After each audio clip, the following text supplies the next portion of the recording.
Chapter 659. There is no doubt that in this battle of knowledge and violence, the old professor used his rich life experience to take over the leadership of the survivors from the bald man. Because other than him and Samantha, there was no second person in the restaurant who could understand the content recorded in the ancient parchment book, let alone decipher what was written in it. However, when these ordinary people gathered together to figure out how to get out of this dangerous situation, Zhang Cheng, who was far away in Los Angeles, had already arrived at the scene of the incident. He frowned and looked around at the fast food restaurant that disappeared into thin air, ignoring the busy police and reporters. About 10 minutes later, he touched his chin and muttered to himself, "Interesting." It was no wonder that the book had gone through so many owners in the underground world, and none of them had been able to find out the secret behind it. It turned out that it only reacted to ordinary people, and then opened a directional portal, transferring all living beings and buildings nearby away. But the problem now is, how can I find the coordinates of the directional portal? Obviously, giving away the ancient book was a small test that he deliberately did, because he could feel an extremely powerful force from the ancient book, but he didn't know why it couldn't be activated. It was as if it was in a state of hibernation and could only be awakened under certain circumstances. Like most advanced magic items, this was a trigger condition set by the creator. If the creator didn't know how to activate it, then the book was just an ordinary book. But once it was activated, it was equivalent to a locator and key. Even with Zhang Cheng's current knowledge and magic power, he couldn't track where the entire restaurant was transferred to. Other than waiting patiently, there was no good way at all. It must be noted that he had already anticipated such a situation. So he gave the girl a note with a phone number written on it. If the girl tried to call this number, the positioning spell hidden in the note would be instantly activated, and he could take this opportunity to open a stable portal to go to the restaurant. Of course, if the girl didn't think of calling him before she died, then he could only give up on the secret behind the book. At the same time, far away in a world full of fire and lava, Professor Craig had just barely finished reading the entire book in more than 3 hours. With a solemn expression, he said to the survivors sitting around him, "Ladies and gentlemen, the place we are currently in is actually not the Earth, but a place similar to a parallel space." According to the description of the primitive dualist religions born in Central Asia and the Middle East, the world was born from the eternal battle between the two opposing gods, good and evil, light and darkness. In their battle, the earth, mines, plants, animals, and humans appeared one by one. However, what was interesting was that after a long period of fighting, some of the gods that symbolized light, kindness, and fire gradually merged with the gods that symbolized darkness and evil, giving birth to some creatures that resembled spirits. They didn't have flesh and blood, but appeared in the form of elements in front of the world. In order to prevent these hot-tempered creatures from wandering around and causing damage, the god of light built a prison to imprison the most dangerous monsters. Icolite was one of these creatures. Later on, the religion that was born absorbed these folklore stories and changed its name to Evelit. Icolite, Icolite, Icolite. The biggest one was Icaret, or was it Evelit? What about God and Jesus Christ? Didn't the Bible say that God is the creator of everything in the world? The waitress widened her eyes, and her face was full of disbelief. It must be known that with the spread of monotheistic religions, such as Christianity and Judaism, that were born from primitive Judaism all over the world, it directly led to the extinction of many ancient and primitive religions. As a result, many people did not understand what the true religious thoughts and ideologies of ancient times were, let alone understand them in depth. The reason was very simple. Monotheistic religions advocated an extreme idea. For example, there was only one God, and that was the omnipotent creator.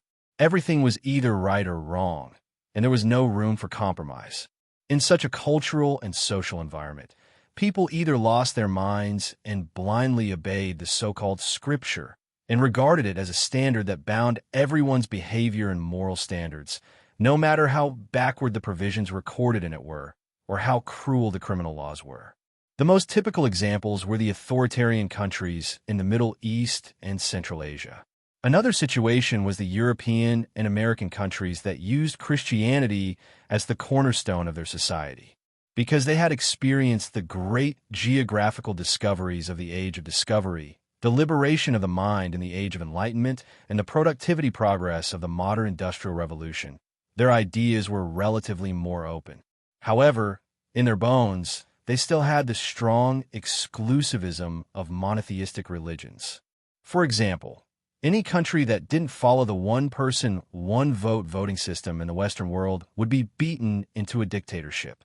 Any region that didn't follow the universal values and moral standards of the Western world would be regarded as backward, ignorant, and cruel.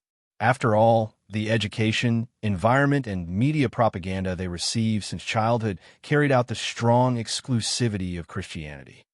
Especially in the United States, even in the 21st century, the highest leader, the president, still had to place his hand on the Bible to take the oath.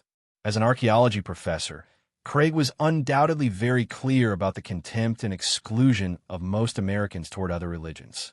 He helplessly sighed and explained, "Sorry, I'm not a theologian, so I can't answer your question. I can only tell you the content recorded in this book. In addition, the giant with lava flowing out of its body is an isolate. The real isolate should look similar to a demon with a pair of sharp horns on its head and claws on its hands and feet." Damn it. Don't talk nonsense. I don't care about some *T God of light, God, or Jesus Christ. I just want to know how to get back to Los Angeles. The bald man impatiently interrupted. We need to find something. To be exact, it's a key. Here, the book has already described what it looks like and where it's located. If I'm not wrong, it's more or less the huge volcanic crater in the distance. The old professor raised his head and looked at the huge volcano that was spewing lava a few kilometers away. *T. You mean we have to rush out? God, are you crazy? Those flame monsters outside will roast us into charred corpses. Another white youth who looked to be in his early 20s couldn't help but exclaim, "Don't worry. Do you still remember the symbols that were carved on the wall outside? As long as we use a pen that won't fade to write on our clothes and skin, the flame monsters won't attack us. Of course, if you're willing to stay here and starve to death, then pretend I didn't say anything. *CK. Stop talking nonsense. Listen to the professor. Prepare more water. We'll leave in half an hour." The bald man raised the revolver in his hand and threatened loudly. "Come, wonderful bookhouse. Come." Chapter 660. Relying on his size and the threat of his gun, the bald man quickly mobilized everyone in the restaurant. About 20 minutes later, the group of people carefully walked out of the door, passing by the spiritual monsters whose bodies were covered in flames or flowing with lava. Just like Professor Craig said, none of the monsters attacked, and they even turned a blind eye to it. After discovering this, everyone immediately breathed a sigh of relief. They sped up and rushed forward. After a while, they ran a few hundred meters and stopped to rest. Don't think that just a few hundred meters was enough to make you this tired. Your stamina is really trash. It must be known that this was not normal temperature or high temperature in the normal sense, but a terrifying high temperature of 40 to 50 degrees. If there were flames and magma rivers nearby, the temperature would immediately rise by a dozen degrees, reaching an astonishing 60 to 70 degrees.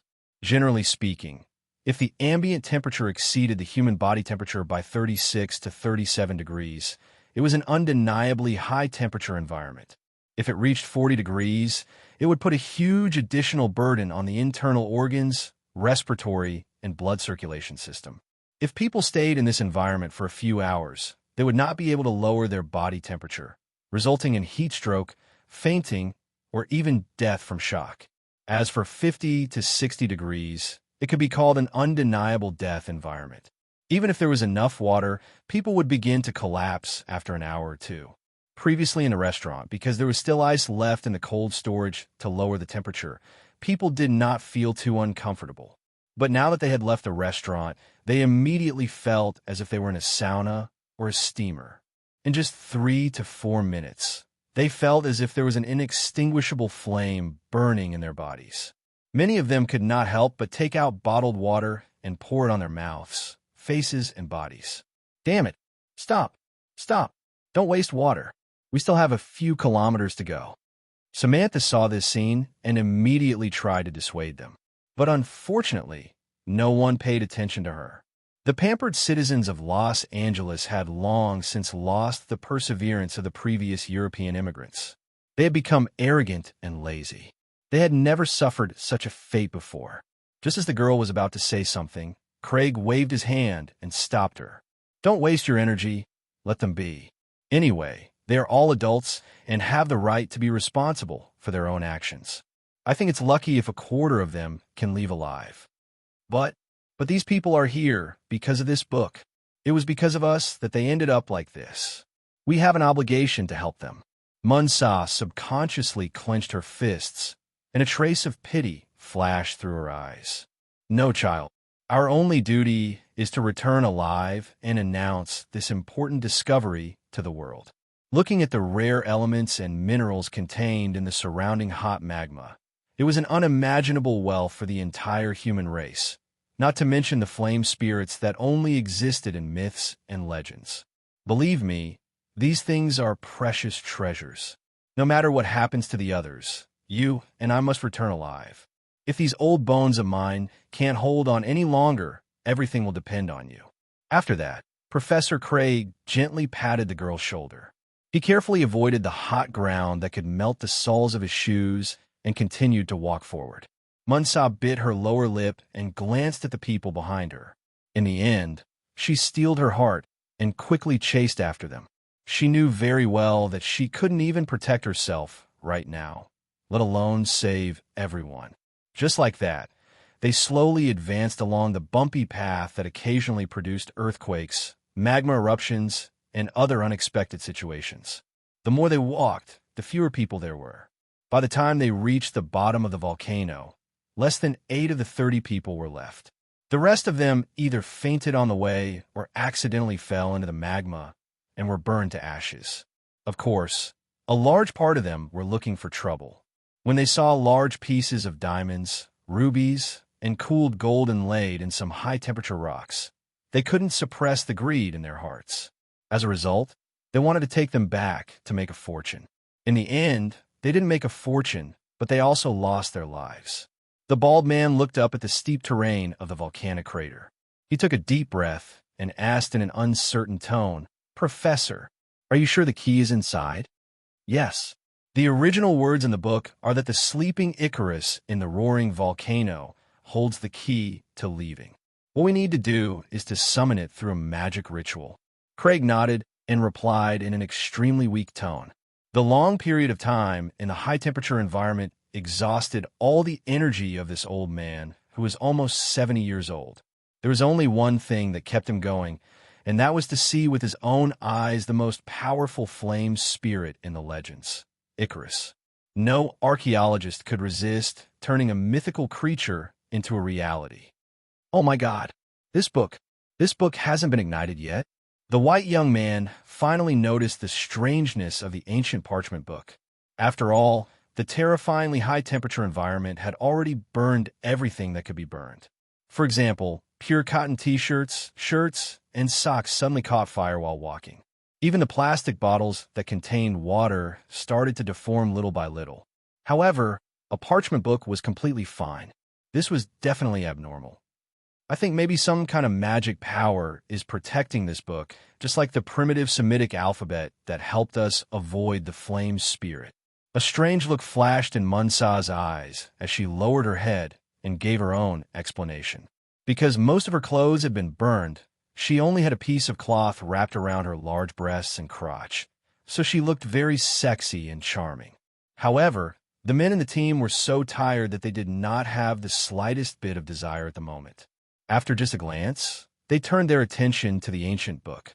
"Okay, now is not the time to talk about this book. Let's work harder. When we go back alive, we can slowly study its incredible power." Professor Craig obviously did not want to reveal too much and took the initiative to end the topic. Under his lead, the group of 8 people held hands and used the last of their strength to climb to the top of the volcano that was constantly erupting. Before everyone could breathe a sigh of relief, The old professor forcefully pushed the bald man into the crater of the volcano. He then opened one of the pages of the ancient book and loudly recited the words on it in Sassanid Pahlavi language. Great Icarus, you were born from the original light and fire of the world. You are the source of all life. You are the symbol of strength, courage, and destruction. You are the symbol that transcends death and fear. According to the ancient contract, I hereby offer you a sacrifice in exchange for the key to leave. Boom! This was followed by an even more violent eruption. A monster with a long horn on its head that looked like a demon finally jumped out from the deepest part of the volcano. Although it was only 3 meters tall, its whole body was burning with a dazzling white flame. Even the slightest contact with a rock would instantly vaporize under the terrible heat. Chapter 661. Human, are you the one who called me? Icarlet spread her wings made entirely of flames and hovered above the magma in the crater, questioning loudly. Even though he didn't speak in any known language, everyone present clearly understood what he was trying to say. Craig forced himself to support his body that was almost at its limit and replied while panting. That's right. It's me. I've already offered a sacrifice. Please give us the key to leave. Sacrifice? Ha ha. You don't think that the idiot that you pushed into the lava is worthy of being called a sacrifice, do you? No. Human, a true sacrifice is not a despicable sneak attack or murder. It is to stimulate a person's physical and spiritual potential. Offer a battle that surpasses your limits with the attitude of a warrior. Use your soul to bloom with the brightest light to please me. Icarlet laughed and said the rules of the sacrifice. You mean we have to kill each other now to get the key to leave? Munsa subconsciously licked her dry lips, her face full of shock and fear. That's right. Only those who pass the test have the right to leave. Icarlet nodded lightly. Remember, this is not a normal battle. It is to surpass your own limits, abandon your fear in the fierce battle, defeat death, and finally obtain my approval. In addition, there are 6 of you left. Now choose your opponent and begin. As the last word fell, the remaining 6 survivors quickly distanced themselves from each other and stared vigilantly at each of their companions. In particular, the old professor who had pushed the bald man into the magma was being stared at by the other 4 people with malicious gazes. If nothing went wrong, he would be the first to die in a while. On one hand, Craig's sudden sneak attack gave everyone an excuse to kill him. After all, killing a murderer could only be considered as self-defense at most. This was completely different from the psychological burden of killing an innocent person. On the other hand, as an old man in his 70s, his physical strength had already reached its limit. Compared to the young and strong men and women present, the old man who was half dead was obviously an easier target to deal with. Just when most people were hesitating whether to make the first move, a white man in his 30s finally couldn't help but be the first to jump out and charge at the old professor. Without any fancy movements, he directly took a kitchen knife from the restaurant's kitchen and fiercely stabbed at the opponent's chest. Clee was clearly exhausted to the extreme and couldn't dodge at all. He could only watch as the sharp blade stabbed into his chest with a PU sound. Dazzling blood suddenly gushed out like a fountain. Because the surrounding environment was very high, the blood flowed faster than usual and almost dried up as soon as it flowed out. In the blink of an eye, a large dark brown blood stain was left on the rock. I won. Give me the key. I want to leave this damned place. The white man threw away the kitchen knife in his hand and shouted excitedly at the top of his lungs.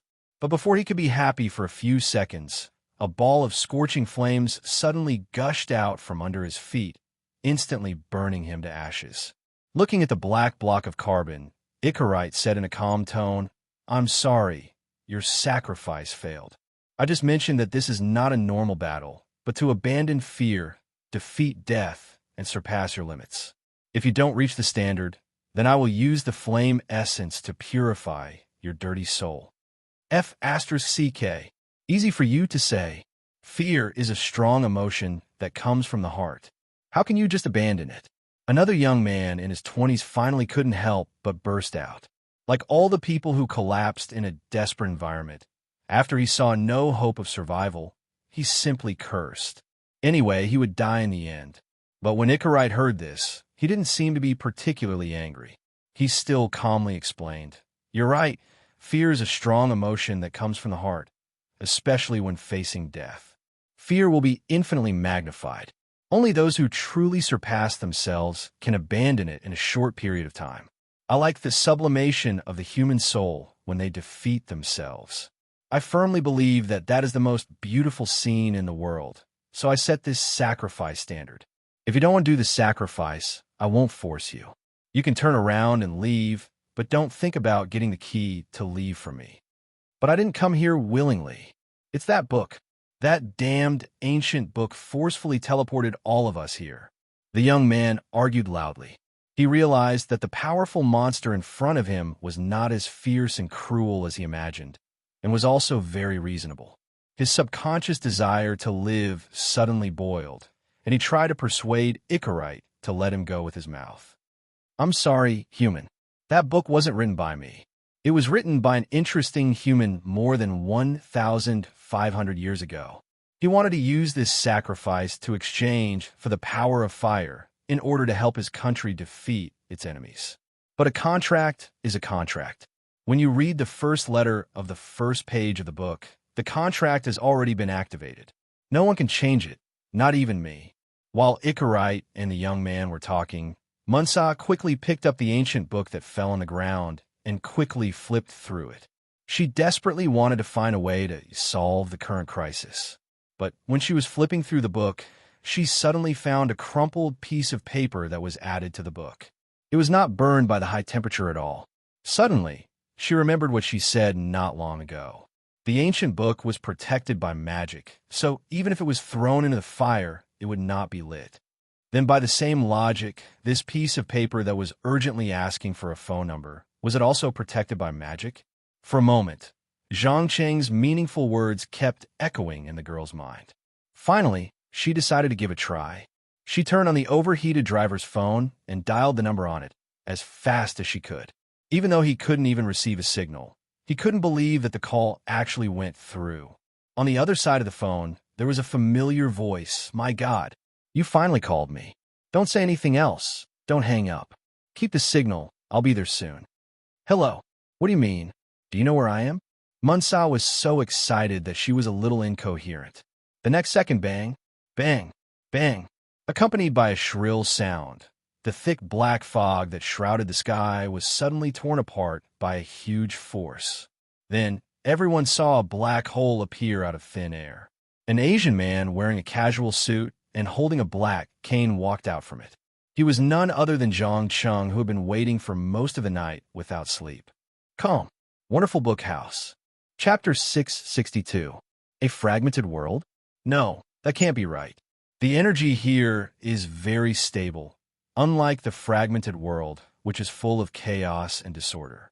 Someone must have forcefully cut it out from the main world. After successfully completing the teleportation, the first thing Zhang Cheng did was to survey the surrounding environment and feel the magical energy in the air. As for Icarlet, who was standing on top of the volcano, he was completely ignored. The reason was simple. As a spirit with only one attribute, no matter how strong it was equivalent to having no effect in front of a master alchemist. It could be transformed into other material or energy forms at any time, so there was no need to worry too much. However, if it was someone who could use two or more attributes to attack at the same time, then the difficulty of transformation would increase exponentially. It was definitely impossible to complete it in a short period of time. Without a doubt, in this world filled with flames and magma, apart from the high proportion of fire elemental energy, everything else was no different from a normal world. Moreover, the area was not large, at most half the size of the island of Ireland. It was surrounded by powerful magical seals that firmly isolated it from the outside world. Even with Zhang Cheng's current strength, it took him a lot of effort to barely open a temporary passage. If he had not confirmed the location in advance, he would not have even been able to detect the existence of this world. A human magus? iCarlet's ferocious face showed a trace of surprise. As a flame spirit who had lived for God knows how many years, he had seen countless people of all shapes and sizes, but today was the first time he had seen a user of supernatural powers. Of course, this was not because he hated supreme magi, but because of the seals surrounding the borders, which prevented any life forms with supernatural powers from entering, unless they could break through the obstacles set by the gods. Hello, powerful fire elemental life form. If you don't mind, can you tell me which god imprisoned you? Is he in a deep sleep now, or is he dead? Zhang Cheng did not have the intention to beat around the bush and directly ask the question he was most concerned about. As the battle with the gods entered the countdown, he could not wait to obtain more information and consultation so that he could be prepared. iCarlet was undoubtedly very sensitive to magical energy. He could feel the powerful energy contained in the body of this seemingly insignificant human in front of him. He suddenly laughed happily. Ha ha, defeat me, and I'll tell you everything. Simple and direct. I'm starting to like you. All right, as you wish. Zhang Cheng bowed politely and raised the supreme heavenly god that was disguised as a modern staff, instantly turning the flames within several kilometers into bone-chilling ice. The ambient temperature dropped from 60 to 70 degrees Celsius to minus 20 to 30 degrees Celsius. That's right. That's it. Come on. You want to kill me. Let me enjoy the battle that I haven't felt for a long time. iCarlet roared and plunged into the bone-piercing ice, detonating the hot magma hidden under the Earth's crust. Boom! It was accompanied by a deafening explosion. The ice that had formed on the surface of the volcano suddenly shattered, and the entire crater was torn apart by the violent earthquake. At a glance, all that could be seen was a dazzling red. As for the survivors standing on the crater, except for Munsa, who was caught by Zhang Cheng, the rest fell into the boiling flames and burned to death. Good heavens!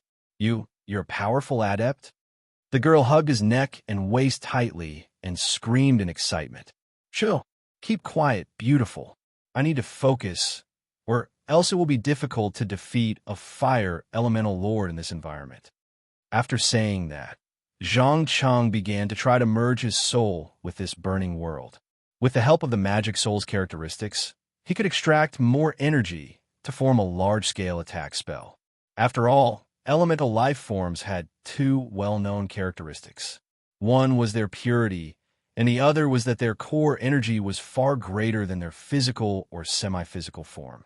The only way to deal the most damage to them and not give them any chance to absorb energy from the surroundings was to find their core and launch a fatal attack. However, usually the core was hidden within the external form, especially for powerful beings like iCarlet, whose external form was almost solid. If the spell's power was weak, it would not even be able to break through its defense. Relying on the power of alchemy to continuously transform the flames into water and ice to block the opponent's attacks, Zhang Cheng did not take long to absorb enough energy through the magic soul. Then, using the divinity, he transformed the energy into the element he wanted. Finally, he raised his supreme god authority and shot a white beam of light towards the front. Pooh! The moment the beam of light came into contact with iCarlet's body, this demon that was wrapped in scorching flames was directly frozen in place. A large amount of crystal dust, like tiny particles, flew all over the sky. Her entire body fell from a high place like a statue and crashed into a rock with a bang, splashing into countless ice shards. At the core, there was a kind crystal that looked like a ruby. It suddenly flew into the lava and began to madly absorb the surrounding fire elemental energy. After a while, a new form slowly condensed. Needless to say, this crystal was the real core of iCarlet. It was a special substance that was born in the deepest part of the Earth's core under high temperature and pressure. Almost nothing could destroy it. Zhang Cheng did not follow up with another attack. He only smiled and waited for iCarlet to recover. After about 10 minutes, iCarlet finally stabilized her external form. She was very happy and praised. Perfect attack. I almost can't believe that apart from the gods, There are actually mortals in this world who can use magic to create such a terrifying low temperature in an instant. It can even extinguish the eternal flame. Thank you for your praise. But there's one thing I have to correct. I almost killed you, but I didn't really kill you. To be honest, I don't have the confidence to destroy your core. Zhang Cheng gave a meaningful response. Yes, I was born from the world's first light and heat. Many mortals understand it as the sun. But in fact, I came from the core of the planet.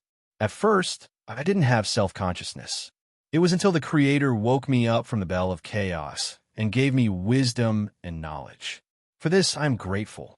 But those gods who came later obviously didn't like my attitude towards the Creator, so they expelled and imprisoned me and my children. Aikalit undoubtedly knew what the human in front of her wanted to know, so she took the initiative to tell him everything she knew. But unfortunately, long before the rebellion of the gods, she had already been exiled. She was not very clear about what happened on Earth. She only intermittently learned about the changes in the outside world through the unlucky souls summoned by the book. Chapter 663.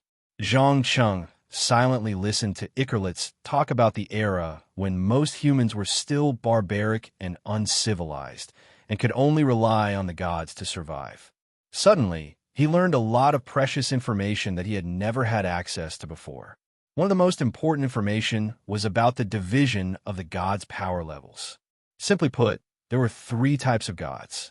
The first type was the gods that were born in the original mythological systems around the world. They were basically created by the Creator himself and had unimaginable power. They could change the landscape and environment with a wave of their hand.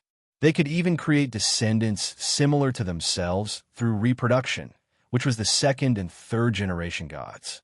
The most typical examples were the Earth Mother Gaia and the sky god Uranus in Greek mythology.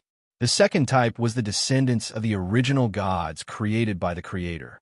Although they also had great power, they were not like their parents, who could form an extremely close connection with the whole world.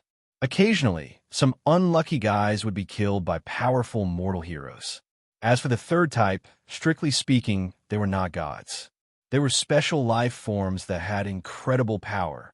As a result, they were worshipped by mortals and gradually formed an inseparable connection with a certain country or community. From there, they mastered some of the supernatural areas that they were familiar with. The first 2 types were the original gods. Their power and ability were fixed from birth and would not change much.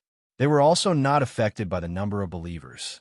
But the last type was like the gods in the Pharaon continent. Their power would change according to the humans that they were closely connected to. When a community or country that believed in these gods expanded and conquered large areas of land, they were naturally very powerful. They could even stand shoulder to shoulder with the second type of gods, or even surpass and kill the first type of gods. But if the community or country declined, they would quickly enter a period of decline and even fall into an eternal sleep until one day people began to call their name again and offer their devout faith. There was no doubt that the Mayan, Inca, Aztec myths that were active in the Americas, as well as the countless gods that were worshipped by the indigenous people of Africa, belonged to this type. This also meant that Zhang Cheng's real enemies were only the first and second type of gods. In particular, the Creator mentioned that the first generation of gods, who had the supreme life form in the universe of Azeroth, the Titans, were the real threat. The reason was simple. These gods were like Icarite. They had a strong connection with the entire Earth. In other words, they themselves represented some objective laws of this planet, such as the sky, the earth, life, death, and so on. Taking Gaia, the mother goddess of the earth who had given birth to countless gods in Greek mythology, as an example, if she were to be killed, there might be violent movements in the Earth's crust.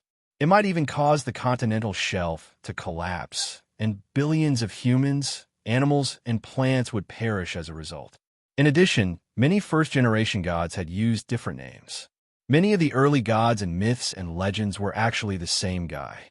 This meant that the number of gods, especially the gods created by the Creator, was not as many as one would imagine. Instead, they were so rare that one could count them with two hands. Furthermore, These gods were extremely difficult to kill. Before he mastered the method to destroy them, he must not act rashly. After considering all this, Zhang Cheng nodded gently and asked in a slightly playful tone, "You've been imprisoned in this prison for tens of thousands of years. Have you never thought of escaping? Do you think that if I could escape, I would stay here and allow those gods to rebel? No, I will lead my children and me to fight with the Creator and beat those damned traitors into the abyss." Icarite was obviously a diehard follower of the Creator. As soon as the secret rebellion was mentioned, it immediately became extremely angry. Under the influence of its emotions, this place that had almost been transformed into a world similar to the fire element suddenly erupted a large amount of hot magma. "What if I can help you leave?" Zhang Cheng asked meaningfully. "You?" The fire in Icarite's eyes flickered. Obviously, it remembered the teleportation magic that tore the seal. If the tear could be bigger, it might be possible to pass through. "That's right. By the way, I'm trying to find a way to unlock the seals that the gods have hidden in various places and let the Creator return to our world." Zhang Chen calmly showed his trump card. Without asking, it was obvious that he had taken a fancy to this powerful spirit in front of him and the fire element army that was everywhere. He intended to take them for his own use. "What proof do you have?" Icarite asked bluntly. As the first life that was awakened in this world, it was not like most elemental creatures who were obsessed with destruction and destruction. Instead, it was full of wisdom. Plus, it was used to the nature of humans who were good at disguising and deceiving. It would never easily believe a guy that it had known for less than half an hour. "I think this should be enough to prove it." Zhang Cheng took out the parchment scroll from his pocket. Instantly, an extremely ancient hieroglyph appeared on the parchment. When Icarite saw these words, the expression on its face suddenly froze. The flames on its body continued to erupt to reflect the excitement in its master's heart at the moment. After a few minutes, it said with a slightly trembling voice, "I see. You are a child created by the Creator. You are the messenger of her revenge on the gods who started the rebellion. I am willing to listen to your command and obey your orders." "Very good. But the problem is that you are too weak and can't compete with the real gods. So I have decided to give you a new power, a more powerful power that is enough to kill the gods. Its name is Dark Powers." As soon as he finished speaking, Zhang Cheng inserted the end of the Supreme Authority directly into Icarite's chest and injected green dark powers from the end into the core. In the blink of an eye, the originally white flames were dyed with a faint layer of green, and the ruby-like crystal body also began to change rapidly. Soon, under the chaotic and distorted power, the wisdom in the fire spirit's eyes gradually disappeared and was replaced by fierceness and brutality. When the dark powers reached a certain level and began to operate on its own, Icarite's body exploded with a boom. From a height of about 3 meters, it suddenly expanded to a height of hundreds of meters. The core in its chest emitted a green fluorescent light, like an overloaded machine spinning, emitting endless light and heat. Before the other fire spirits around it could react, it raised its hands and spewed out a large amount of green dark powers. At the same time, it roared loudly, "I, master of the fire of wrath and destruction, the great Icarite is reborn here. Come, my children, accept this gift.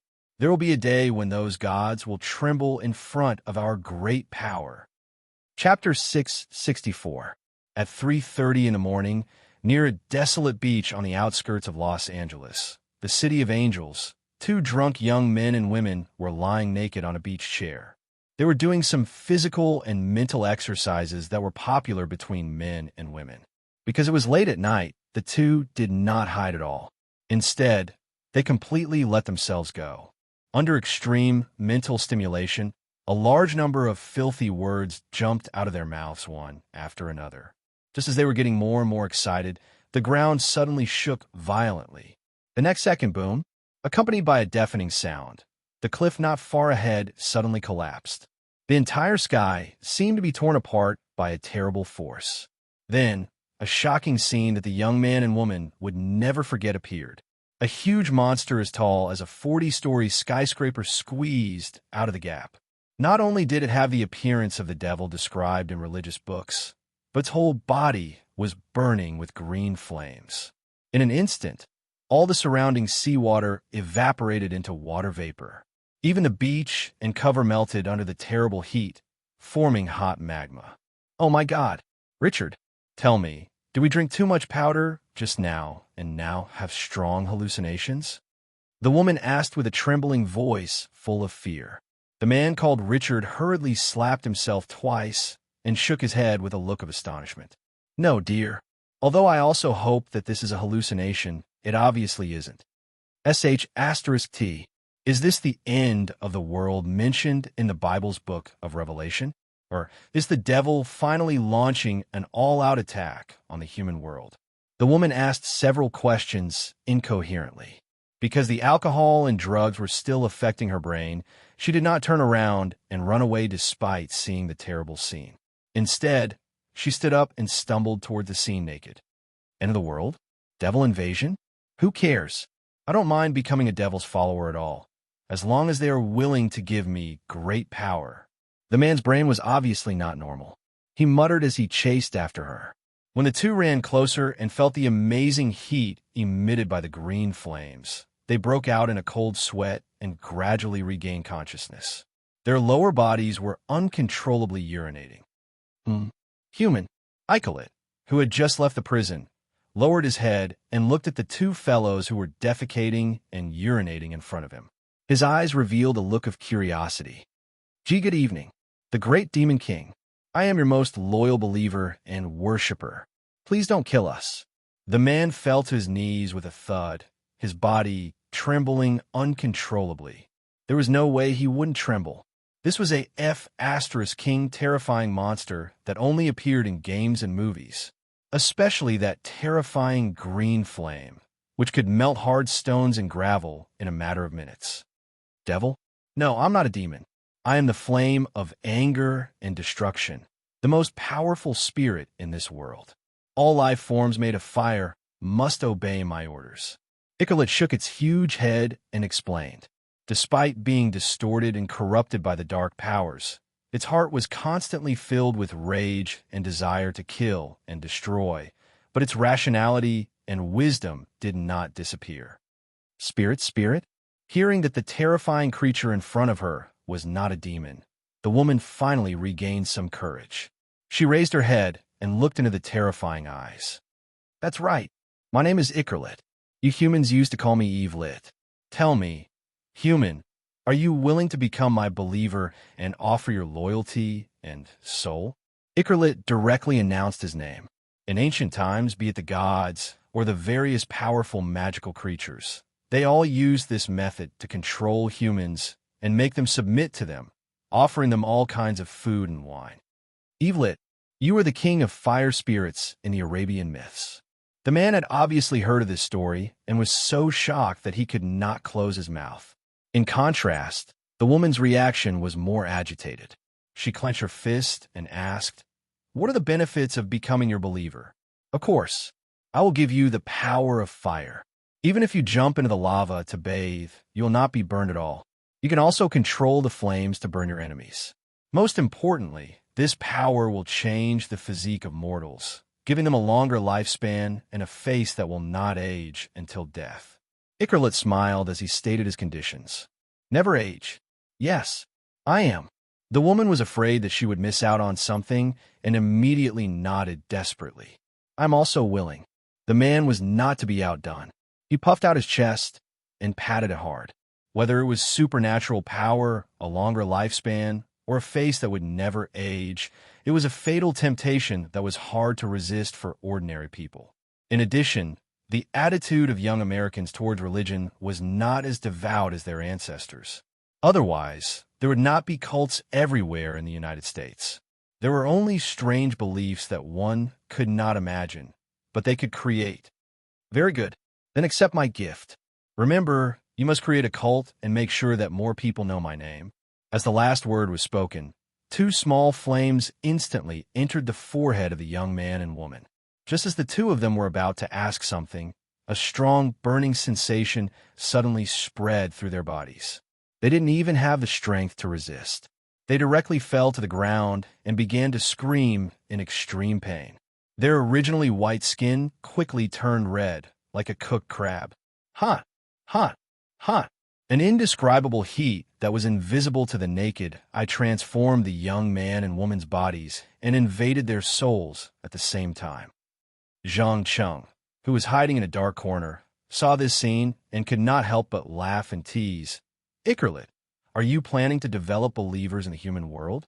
I have to remind you that the world now is not the ignorant, barbaric era of tens of thousands of years ago. The more developed the area, the harder it is to maintain a devout faith. Faith? No, I don't need faith. I just want to tell all the guys hiding in the dark that the great Lord of Flames is back. So, this is a declaration? You want to see if those gods will do something interesting when they hear the name Ickerlet? Yes. If those gods are really still alive, they will be eager to find out if it is true when they hear my name. And you, by then, can follow these people and find the hiding place of those gods. Chapter 665. Without a doubt, for a powerful life form like Ickerlet, it was impossible for it to stay near a densely populated city. Therefore, after staying for a few minutes, it quickly turned into a scorching fireball and soared into the sky. It flew straight to Yellowstone National Park in Wyoming, United States. It planned to use the super volcanoes there as its shelter and slowly summon its subordinates from the cage to form an army that could destroy everything. Of course, whether this move would cause a violent volcanic eruption or a major earthquake in North America was unknown. Anyway, even if there was an eruption, it would be controlled within a certain range. It would not be like what scientists predicted, which would directly lead to a global disaster. About half an hour later, in a 24-hour restaurant in downtown Los Angeles, Samantha, who had narrowly escaped death, was sitting at the table, wolfing down the delicious Spanish-style seafood risotto. From time to time, she would raise the glass and drink the dark red wine inside. It could be seen that what happened not long ago had given her quite a shock. Now, she was trying to relax her tense nerves through food and alcohol. Needless to say, this unladylike way of eating made the waiters not far away widen their eyes in shock. They could not believe that there would be a woman in the world who did not care about her image in front of a male friend. Since all her clothes had been burned in the other world, and most of the clothing stores were not open yet, Samantha was wearing a bikini she found in the travel bag of the couple on the beach in the suburbs. All the fabric of the bikini was not even as big as two grown men's palms. It was obvious that she was a girl who had just come back from a beach party. However, she didn't seem to care about what others thought of her. She stuffed her stomach as fast as she could, and then put the ancient parchment book on the table. She raised her head and asked in a slightly self-deprecating tone, "I'm full. Tell me, what do you plan to do with me? What do you think?" Zhang Cheng asked with a half-smile. "I don't know. If you want me to die, then you don't have to save me before. But I know so many secrets that I shouldn't know. God, creator, monster, wizard, I didn't think that these things in myths and legends actually exist." Then, Samantha opened the lady's cigarette on the corner of the table, took out one, lit it, and took a deep breath. "Don't worry, I've never liked meaningless killing, not to mention that you helped me find Ickerlet. Now, I'll give you two options. One, I'll give you a check for $500,000 and then erase your memory of tonight. We will never meet again. The second option is to keep your memory, but you have to work for me. I'll pay you no less than $200,000 a year. What do you think? What's your choice?" Zhang Cheng asked calmly. Through tonight's incident, he suddenly realized that it was easier to look for clues related to the seals, keys, and clues related to gods and archaeology. After all, these archaeologists were excavating and exploring ancient ruins that were thousands or even tens of thousands of years old all over the world every day. Once there was a major discovery, they would immediately receive the news. When the time came, it would be easy to filter the information and find out which ones were useful and which ones were not. "Hire me?" Munsa pointed at her own nose in shock. "I'm an archaeologist. What's the use of hiring me?" Zhang Cheng smiled and explained, No, you're very useful. I need you to pay attention to new archaeological discoveries all over the world, especially those related to ancient myths, rituals, religions, and folklore. Of course, the more accurate the information you provide, the more I'll pay you. Oh, I get it. You're looking for clues that have been covered up by history. Samantha nodded thoughtfully. Haha, that's right. You're very smart. Do you know? According to the research of archaeologists and historians, human civilization has only existed for about 7,000 to 8,000 years.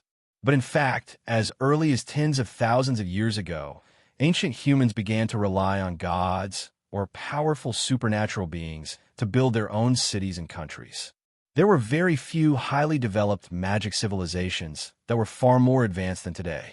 However, as the gods rebelled and chased the Creator out of this world, heaven and hell from another universe discovered Earth.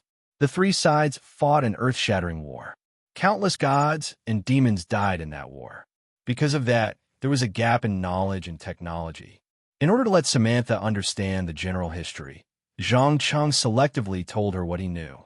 He was very clear that people who liked archaeology had a strong curiosity. They wanted to discover a series of discoveries to uncover the secrets hidden behind history. And human history, mixed with supernatural forces, was no doubt the purest drug. It was enough to drive any addict crazy. Samantha's eyes shone with a strange light. She finished the cigarette and took a deep breath. I choose the second option, but there's a condition. You have to tell me how many people like you are in this world. Do they live around ordinary people? You want to know about the underground world? Are you sure? Don't blame me for not reminding you. The underground world is not as free as the world of ordinary people. It's closer to the dark Middle Ages. It's a world with a strict hierarchy. It even has a terrifying slavery system. Once you know about it, it means that you're part of the underground world. You have to follow the rules of the underground world. Otherwise, you'll be wiped out without leaving a trace. When you disappear, there won't be any birth records, bank accounts, social security accounts, and so on. There won't be a corpse. All your friends, family, and parents will forget about your existence. Zhang Chen calmly warned. My God, you're secretly controlling the entire world? Samantha was so shocked that she couldn't close her mouth. Her face was full of unconcealable fear. As a graduate student, she was not an idiot at the bottom of society who grew up with a happy education. She understood how much power was required to do all this quietly.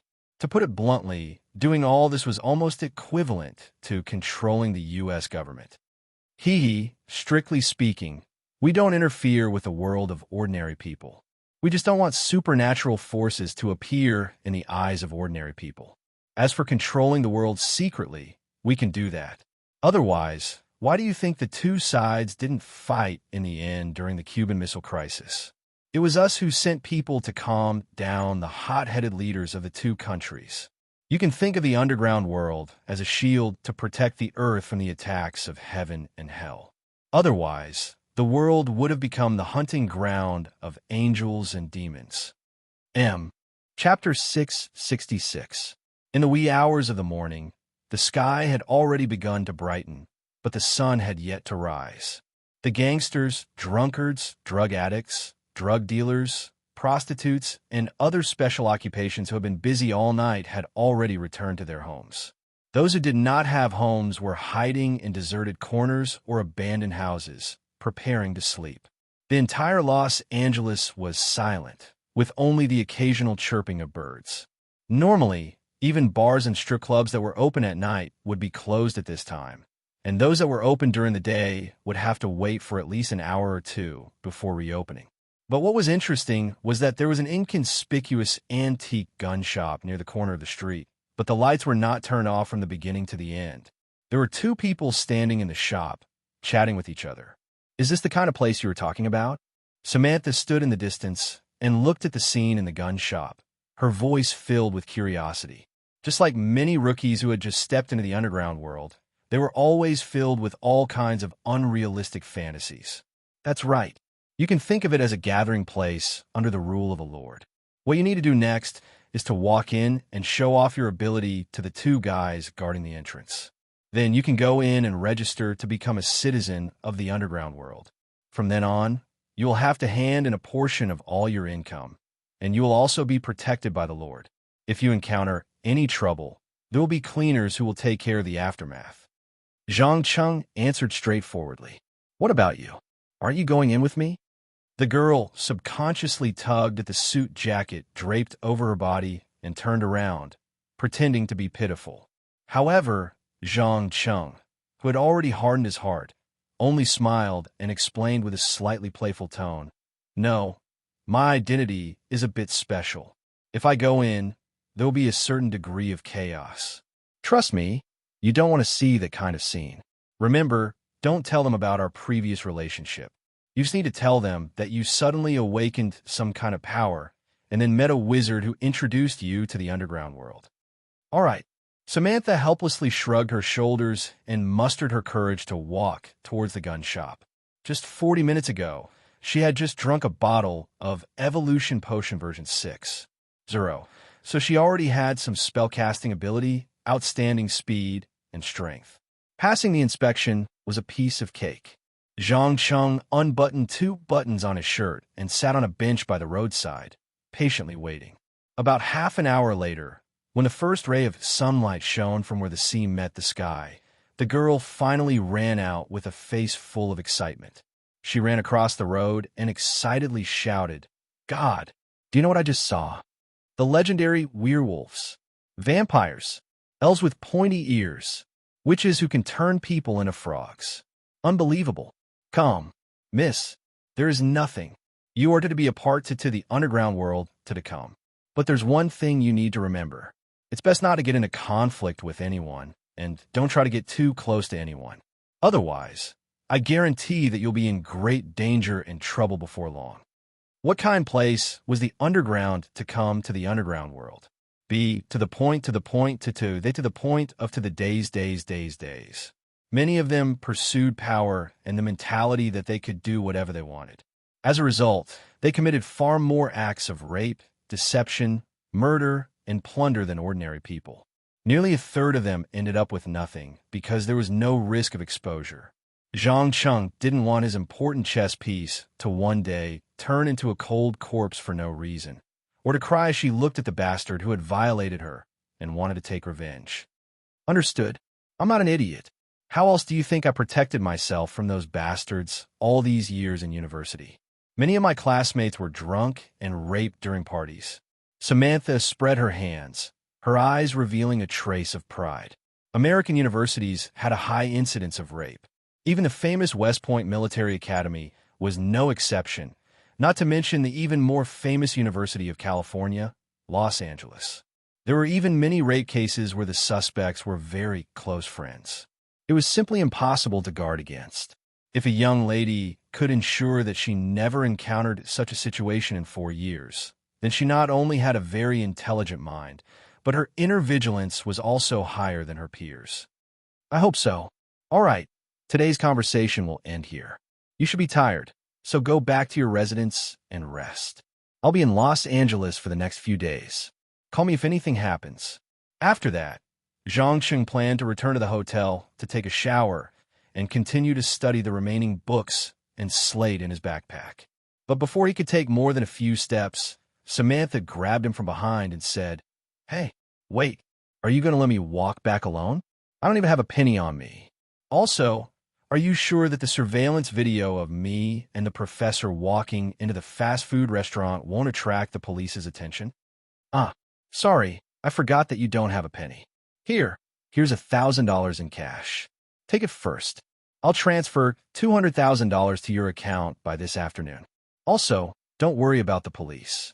I'll let the cleaner take care of it. There won't be any problems. Oh, I almost forgot. Since your body has been strengthened, for the sake of your boyfriend's health, it's best to have sex before you can control your strength.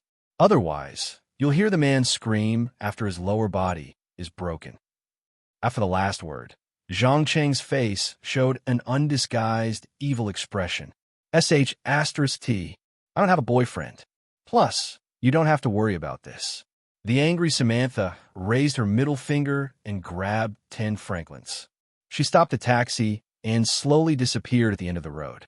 Facing the morning sun, The magic crystal shards hidden under his hair began to slowly absorb the sun's energy to replenish the loss from last night.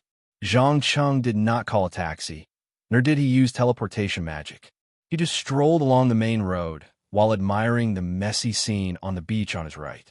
While he was walking and thinking about his next plan, he suddenly heard a news report from a TV in a house on the side of the road. According to the report released by the American Earthquake Information Center this morning, the largest volcano in Yellowstone National Park suddenly erupted. At the same time, it caused a magnitude 7.5 earthquake in the center of the park. Many roads and public facilities collapsed. Judging from the traces at the scene, it was likely caused by a meteorite impact. The entire volcano is now exposed and constantly spewing out shocking magma. Neither satellites nor other equipment can get close. Oh, damn it. Icarite, don't tell me this is your so-called small movement. The corner of Zhang Cheng's mouth twitched. He could guarantee that once the Supreme Council of North America received the news, they would immediately hold an emergency meeting and send people to investigate what happened. Chapter 667. Since the underground world was a place where strength reigned supreme, the entire management organization did not have the slightest bit of bureaucratic style. Less than 3 hours after the news was released on TV, the 13 North American Supreme Counselors, including the Speaker, were urgently summoned to discuss how to deal with the current situation. After all, the lords who possessed various powerful supernatural powers were not ordinary people who completely relied on high-tech and modern instruments. They had long been sent to investigate the situation in the huge volcanic crater in the core area, and they had also discovered Icarite hiding under the magma. Without a doubt, the sudden appearance of such a powerful and almost unkillable ancient king of flames made everyone a little overwhelmed, and they did not know how to deal with it. Alliance? Ignore it? Or start a war in the underground world to seal it? Either way, it was tantamount to a major earthquake in the North American region. No one, even the council, could not ignore the existence of a terrifying creature like Icarite as their neighbor, especially those ignorant ordinary people, as well as the low-level residents who thirsted for power, would thirst for the gift of the King of Flames and slowly form a powerful and uncontrollable force. Obviously, through such a blatant method, Icarite announced its return to the world. It was believed that it would not take long for the European Parliament, the North American Parliament, the Australian and Pacific Parliament, the Southeast Asian Parliament, and so on to receive the news. They might even secretly make some small moves to test whether this powerful demon, who once stood side by side with the gods in ancient times, was willing to become their ally, or exchange some secrets that have been covered by history. In short, the North American region would have more and more troubles, and the battles would become more intense than before. Cough. Everyone, I think you all already know what happened. Next, let's express your opinions. Cosmo gently knocked on the table and directly threw out the topic of the discussion. Due to the previous unpleasantness, he did not take a too tough tone as usual. Instead, he acted as if he would announce the result after they had discussed it. However, Yvonne, who had always been at odds with the speaker, did not join the fierce debate of the other counselors. Instead, she kept staring at Zhang Cheng, who was sitting in the same place without saying a word. Because maybe others did not know the inside story, but she was very clear that this matter was most likely related to this mysterious young man in front of her. In fact, that ancient parchment book was one of the rewards she had promised. As a result, just as Zhang Cheng received the book, Icarite appeared out of thin air. Even a fool would not believe that there was no connection between the two. The only thing that puzzled Yvonne was that she hadn't made any progress in studying the book for so many years. How did the other party crack the secret of the book as soon as he got his hands on it? Of course, she wasn't stupid enough to say her guess in public. Instead, she planned to talk about it in private and see if she could gain some benefits from it. No matter what, offending a master alchemist for no reason was not a wise move. Sekera, that place should be your territory. Can it be that your people haven't tried to make contact with it? Lafren frowned as he questioned. The counselor known as Sekera shook his head with a bitter smile on his face. Contact? Are you kidding me? Nearly half of my subordinates have died just from passing through the high-temperature region. If we awaken the Flame King within the volcano, there is a 100% chance that we will be instantly killed. According to the report, that area has already been taken over by all sorts of fire creatures. The only thing we can do is to seal off the entire area, while at the same time have the American government give up on further investigation and research. Are you saying that we should just leave it be? How is that possible? The Yellowstone volcano range is the most active place in the entire North America region for fire elemental particles, and it is connected to the core of the Earth. Once it completely explodes, half of the world will be plunged into a terrifying disaster. No matter what, we have to figure out what this ancient Flame King is planning to do. If possible, it would be best to sign a binding magical covenant to ensure our safety. Another female counselor expressed her opinion with a serious expression. It must be understood that once the Yellowstone volcano range completely erupted, it wouldn't just be, as scientists had said, causing half of the Earth to enter a terrifying winter for the next 1 or 2 years. It would directly tear apart the North American continent, causing half of it to move violently. Under such an intense collision, no country or region would be spared. First of all, the citizens of North America would be annihilated. Just the coastal cities of the entire world would be hit by a terrifying tsunami, with the first wave reaching thousands of meters. While humans were feeling complacent over the constant development of science and technology, they would never think about how weak their so-called modern civilization was in the face of nature. Apologies. I've already done my best. Given the current situation, unless we send out 2 counselors who are extremely skilled in dealing with fire creatures, we don't have the qualifications to negotiate with them at all. Sekara sighed helplessly. After hearing the suggestion, Cosmo nodded thoughtfully, then turned his gaze to Zhang Cheng, seated to his left. In a low voice, he asked, "What do you think?" "Me? I have no objections. As long as the council needs it, I can make a trip as a representative at any time." Zhang Cheng shrugged nonchalantly. "I'm willing to go with you." Yvonne undoubtedly sensed something and showed a rare initiative. Normally, this woman with elf blood was the type of person who would stay out of things and rarely participate in the messy grudges. "Welcome. With a beautiful lady accompanying me, I think this trip won't be too boring." Zhang Cheng winked meaningfully. He was an idiot. Naturally, he understood the other party's intention. His eyes flashed with a strange light. "If that's the case, then the 2 of you should hurry up and make a trip. I still have to deal with the questions from the Supreme Council of other regions. Let's adjourn." Cosmo waved his hand tiredly. It could be seen that this matter had caused him quite a bit of trouble and pressure. He didn't notice Yvonne's abnormal behavior at all. Just like that, the counselors left one after another and busied themselves with their own matters. The conference room that was completely isolated from the outside world was soon empty. At the same time, at a gas station near Yellowstone National Park, 2 strangers suddenly appeared out of thin air. One of them was a woman with a beautiful red off-road vehicle. Without asking, it was obvious that they were none other than Zhang Cheng and Yvonne, who had just left the conference room. Because of the huge commotion caused by iCarlet, this place was filled with curious Americans and Canadians who weren't afraid of death. There were also reporters from all over the world, as well as experts and professors hired by the government. Chapter 668. Don't you want to say something to me? Yvonne narrowed her eyes and probed with a faint smile. "Madam, are you hinting that I should express my love for you? That's too fast. If I remember correctly, our last meeting wasn't very pleasant." Zhang Cheng pretended to be frivolous as he teased her. Without a doubt, he knew what she wanted to know, but he wasn't prepared to give an answer. "Oh, is that so? Are you sure you want to use this method to dismiss me?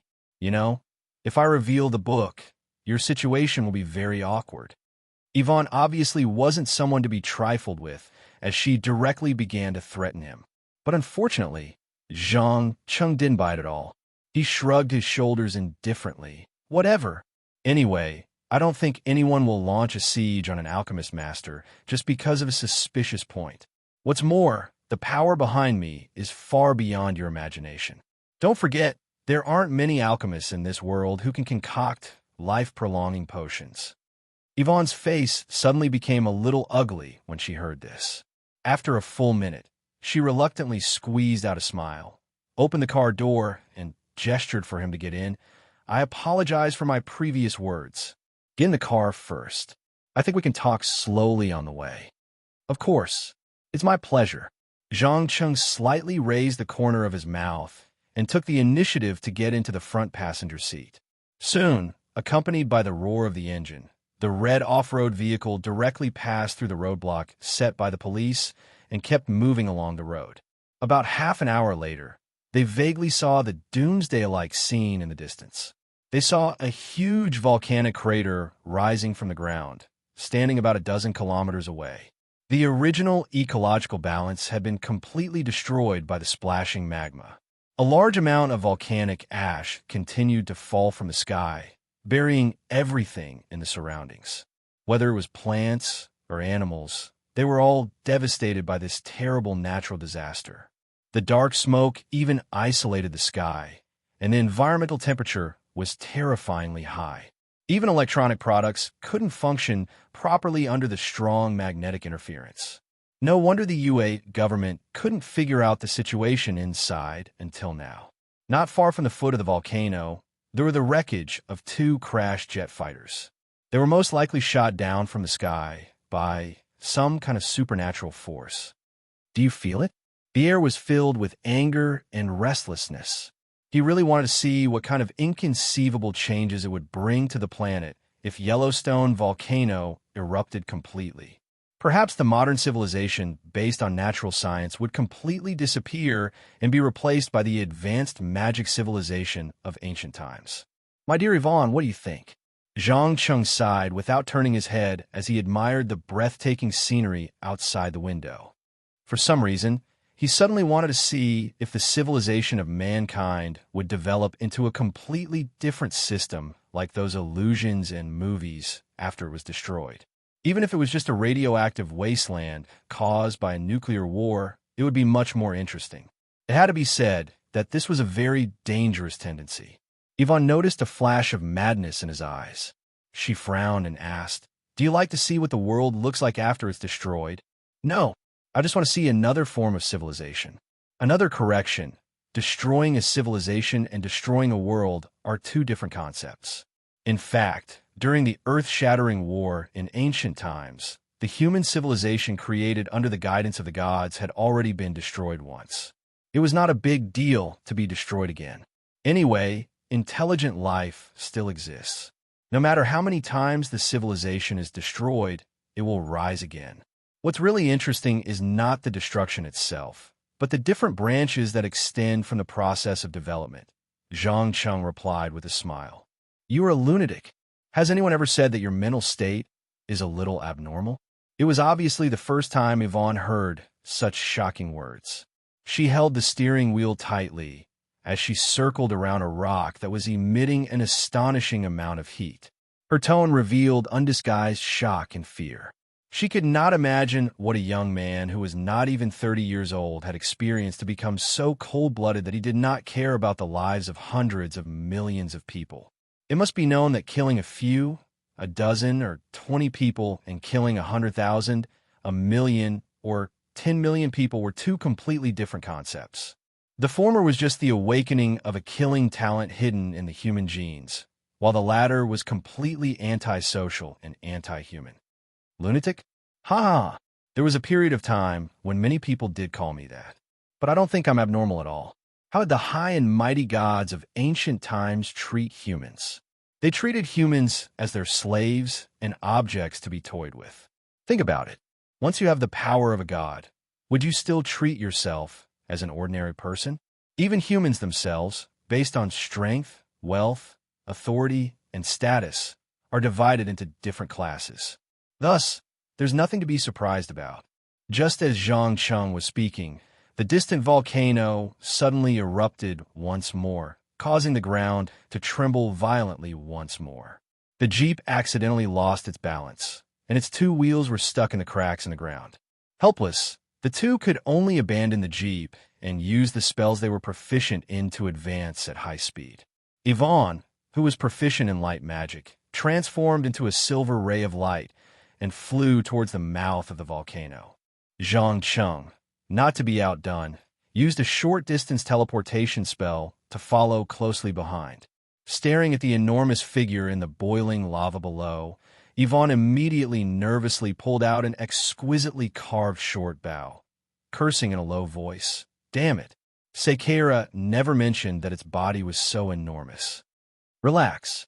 We're here to negotiate, not to fight. In any case, let's try to communicate first. As he spoke, Zhang Cheng took out a small piece of violet crystal and threw it towards the center of the crater with all his might. In the next second, bang! A violent arcane explosion instantly woke Icarlet from his slumber. The behemoth suddenly crawled out of the lava and roared furiously. Who is it? Who dares to wake the mighty king of the flames?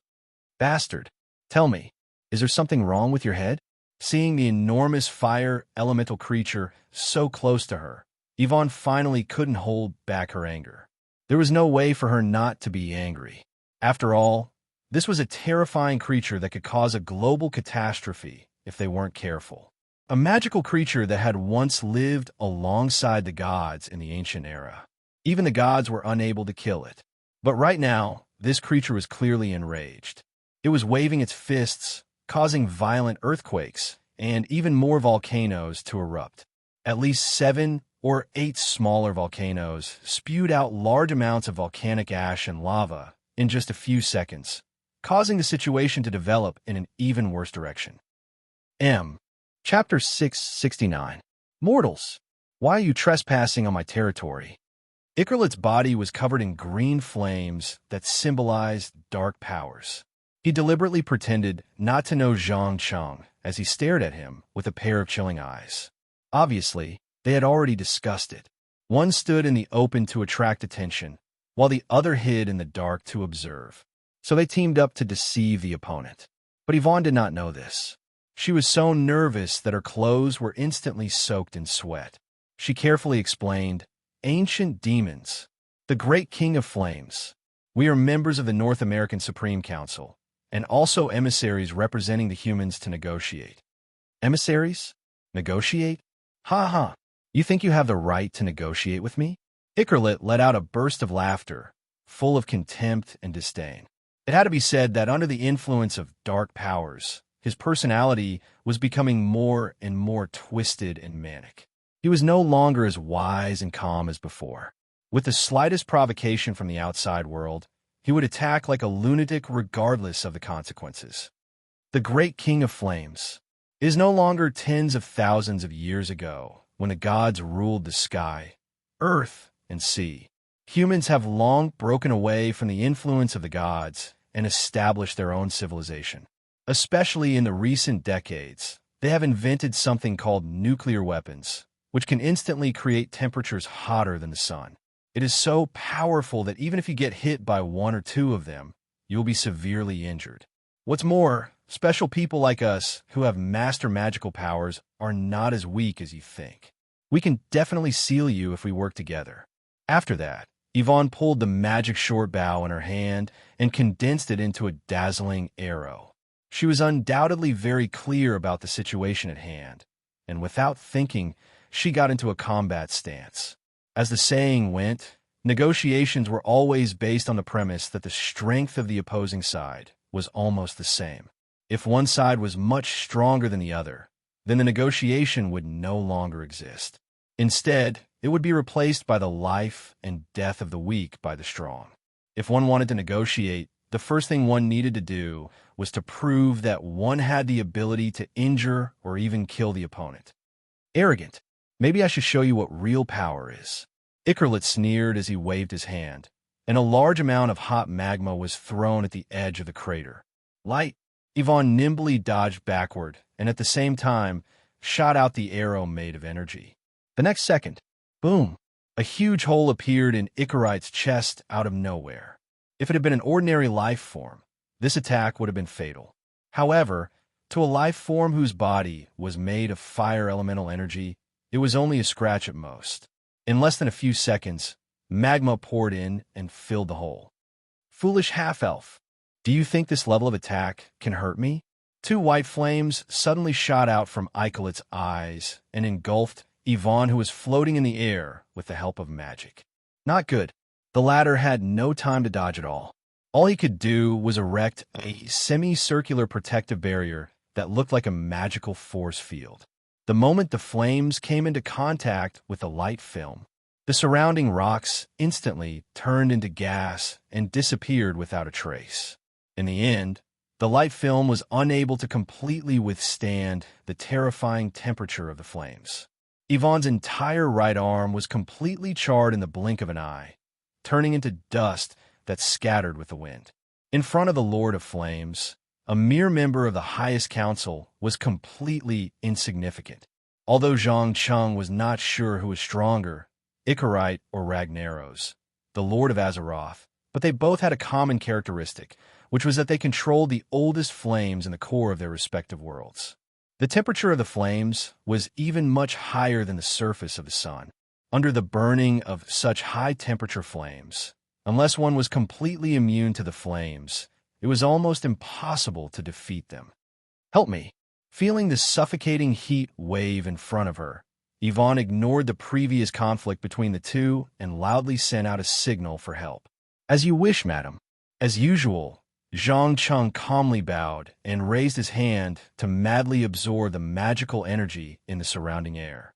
Before the other two could react, he raised a finger and gently poked the air. Boom!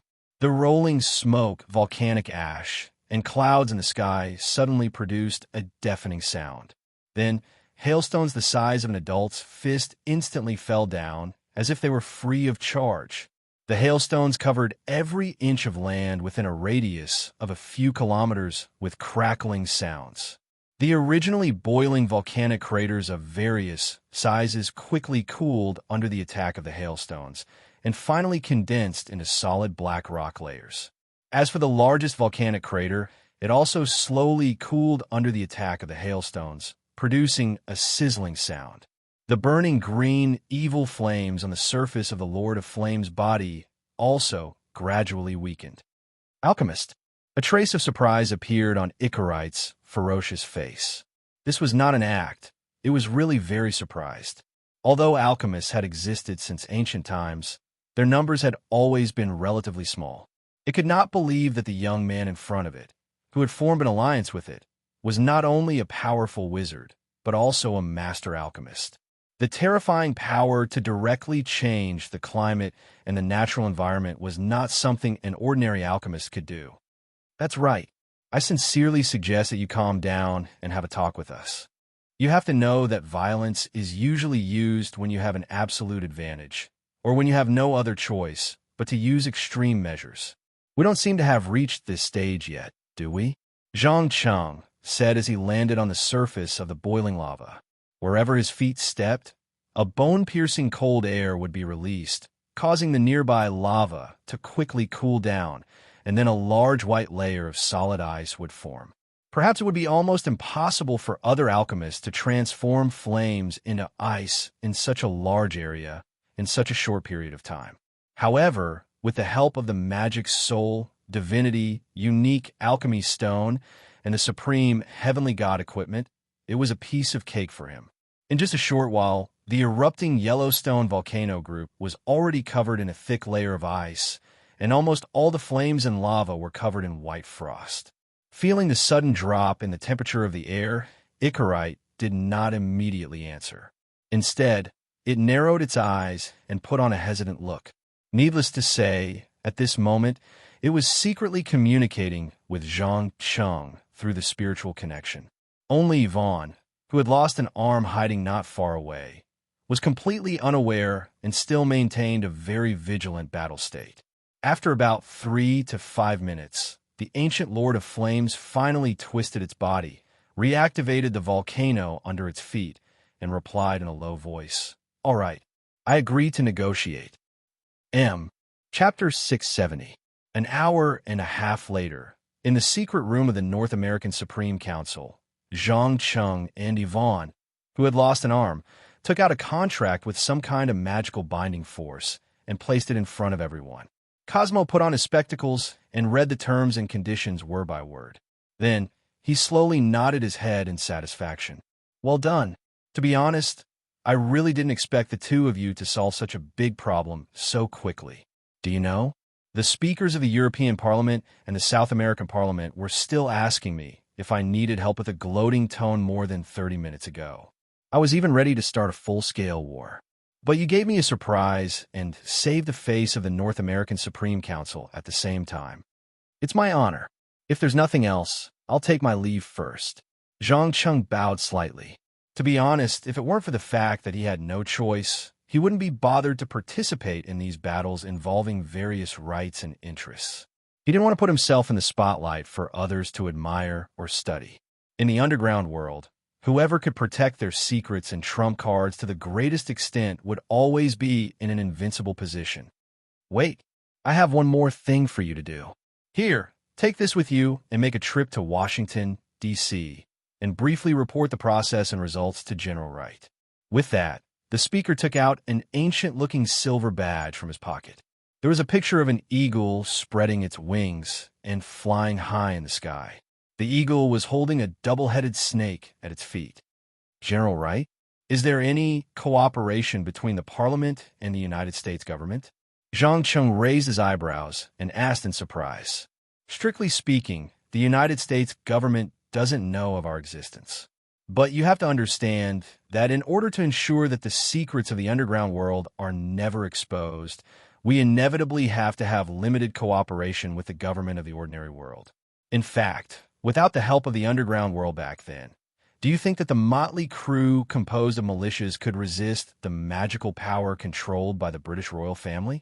In addition, General Wright and his family have been in close contact with us since 1780, and the Emergency Crisis Management Office he leads is a special agency under the National Security Agency of the United States. Even the president has no right to intervene. It's only to solve the panic caused by supernatural forces. As a counselor of the Supreme Council, it's time for you to meet him, Cosmo explained concisely. Zhang Cheng nodded thoughtfully. Oh, I understand. He is our biggest supporter and protector in the government. No problem, I'll go there personally. Just as he finished speaking, he grabbed the badge on the table and disappeared from his seat in an instant. As soon as Zhang Cheng left, Cosmo turned around, looked into Yvonne's eyes, and asked meaningfully, "Do you have anything to add?" No. I just want to remind you that the power that Zhang possesses is far beyond everyone here. He can even subdue a flame spirit that was born in ancient times like Icarite. What do you mean? A Latino man in his 30s subconsciously frowned. It's literally what it means. I suggest you watch the news report immediately and see what kind of terrible and violent changes have happened around the Yellowstone volcano. Then you'll understand what I mean. After saying this, Yvonne also disappeared from her seat, leaving the 11 counselors staring at each other, quickly exchanging glances with each other. But interestingly, no one communicated with each other verbally, and they chose to leave the conference room one after another. After the last person left, Lafern touched the beard on his chin and muttered to himself, "Subdue an ancient flame spirit?" It sounded a little unbelievable, but what I'm interested in is why Icarite suddenly appeared. Is it related to the beginning of a new cycle? Will there be more powerful creatures returning in the future? No, I have to discuss this with Faust. As the last word left his mouth, the Son of God with the bloodline of God quickly stood up and activated the permanent teleportation spell on his ring.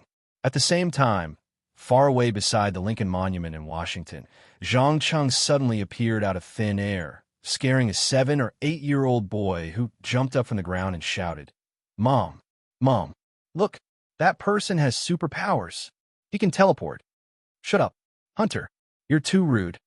The little boy's mother immediately turned around and reprimanded her son. Then she explained with embarrassment, "Sorry, sir. My son likes to fantasize." "Haha, it's okay, ma'am. Who doesn't like to fantasize when they're young?" Zhang Cheng raised the corner of his mouth and showed a friendly smile, winking at the little boy. "No, I really saw it." The boy widened his eyes and tried to argue. But Zhang Cheng did not give him any chance and disappeared into the crowd in the blink of an eye. There was no doubt that most teleportation spells had one thing in common, and that was the need for a stable coordinate. Obviously, areas like the White House and the Pentagon, which were full of all kinds of surveillance equipment, would not be suitable to appear out of thin air. But the Lincoln Monument was different for sightseeing. There were not too many surveillance equipment here, nor were there any vigilant agents protecting it. It was simply a natural location for teleportation. With a rather happy mood, Zhang Cheng quickly crossed the street, and according to the address given by the speaker, he came to an office building about 400 meters away from the Pentagon. After showing the strangely shaped badge to the security guard, he followed him and took the elevator to an underground bunker that was at least 100 or 200 meters deep. Finally, the black security guard, who seemed to have mastered some kind of special ability, brought him into a room with densely packed magic symbols on the wall and immediately turned around and left. From the way the symbols were arranged, it was not difficult to see that this was a place that somewhat suppressed magic power. All curses, offensive magic, psychic detection, and control would be strongly suppressed. Before Zhang Cheng could finish admiring the sidewall, an old man in his 60s pushed open the door behind him and said with a smile, "Welcome, Honorable Mr. Congressman. If I'm not wrong, you're the alchemist master that has been talked about by the whole underground world recently, right?" "Yes, General." The speaker asked me to explain the accident that happened at the Yellowstone volcano yesterday. How was it? Was it solved? Once this matter was mentioned, Wright's face suddenly showed a nervous expression. It was solved. We signed a contract with the Flame King of the ancient times. As long as humans do not take the initiative to provoke it, it guarantees that it will not do anything excessive and will not let that generation of supervolcanoes completely erupt. Chapter 671. You mean we need the military to seal off the entire area? General Wright's face suddenly turned rather ugly. It should be noted that there were already 4 similar places in the United States. The Emergency Crisis Management Office, under his control, had to withstand both external and internal pressure to keep it a secret every year. If there was another one, it was possible that the Department of Defense or the White House would take the opportunity to interfere. That's right. If you don't want to see half of the North American continent torn apart by a violent volcanic eruption and slowly sink to the bottom of the sea, it's best to do as the Parliament says. I have to remind you that this time, we're not facing a magical creature in the ordinary sense, but the King of Fire, Icarite, who was born at the same time as the gods. As long as it wants to, it can detonate any volcano on Earth at any time. I believe that with your professional knowledge, you should know what a terrible disaster this will cause to the human world, right? Zhang Cheng deliberately put on a serious look and said alarmist words. There was no doubt that he wanted to make this old guy in front of him understand the seriousness of the situation by threatening him. He didn't want to wait for him to leave and do something in private, especially the wreckage of the 2 jet fighters that crashed at the foot of the volcano. It showed that the supporters of the United States government were not as obedient as the Supreme Council imagined. Instead, they were eager to gain their own power and slowly break away from control to form a semi-independent state. Of course, this didn't mean that the United States government wanted to fight with the Supreme Council of North America. They just wanted to gain a relatively equal status and the ability to protect themselves. Otherwise, anyone who knew that there was a group of powerful supernatural organizations hiding in the dark and controlling everything would be full of anxiety and uneasiness. It was obviously not the first time that General Wright had received a warning from the Supreme Council. He hurriedly replied with a smile, "Of course. Please rest assured. I promise that within 48 hours, the surrounding area will be like District 51. Even a fly won't be able to fly in." "I hope so. Remember, General, we don't care if the United States government does something in private, and we don't care if some of you secretly collude with heaven, hell, vampires, werewolves, and other forces to satisfy your own desires. However, no matter who dares to cross the bottom line of the Supreme Council, I promise that they will get the punishment they deserve." As he said this, Zhang Cheng raised his supreme power and gently poked the wall. Bang! Instantly, The runes that had been glowing with a faint silver light all crumbled under the impact of the surging magic energy. Not a single rune was spared. What was even more frightening was that the walls made of special materials also changed their structure under the impact of the energy that exceeded their own limits. Not only did they not have the slightest effect on suppressing the energy, they even increased the activity of the magical energy. General Wright glanced at the anti-magic office that had taken a lot of effort and money to build. His pupils constricted, and he explained in a low voice, "Sir, please remain calm. I swear that every person in the government who tries to come into contact with supernatural forces is under our surveillance, and they will never cross the bottom line of the Supreme Council. But you have to understand that the United States is a Christian country after all. The forces of heaven and hell are naturally incomparably attractive to many people. Once a devil or angel suddenly appears, even the president can't guarantee that his position will not be shaken." "I'm sorry, General. I don't like to hear excuses.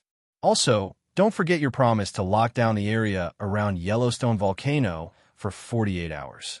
If a normal person disturbs the Lord of Flames, I will follow the terms of the contract and allow him to retaliate against the American government to a certain extent, but I will not interfere.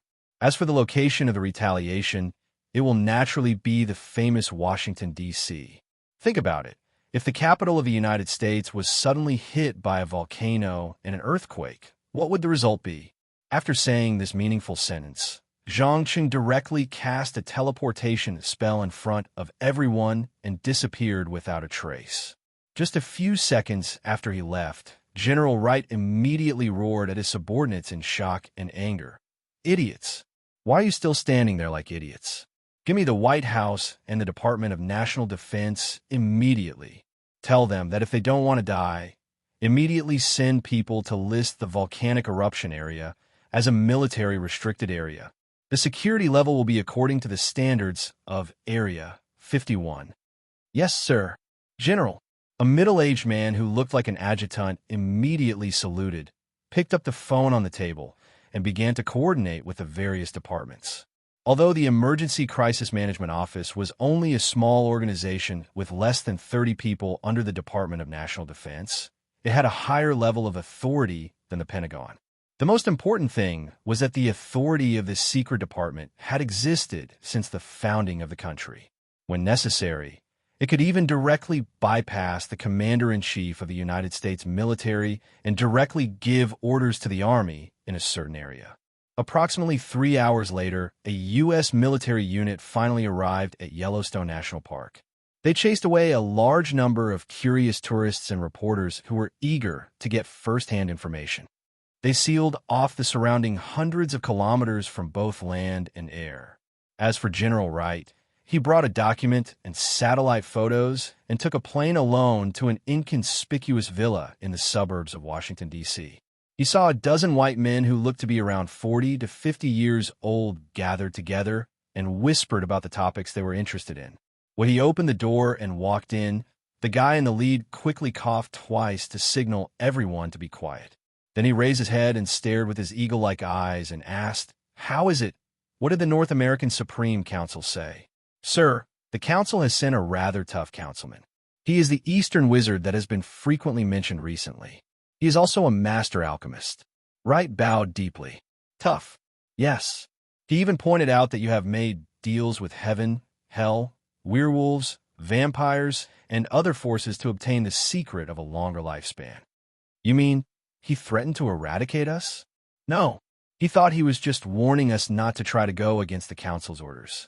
Also, according to the information I collected in the past few decades, there is a legend in the underground world that there will be another violent fluctuation every 1,000 years.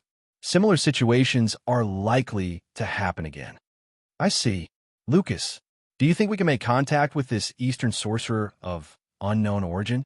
After all, he is not an old guy who has lived for decades or even centuries.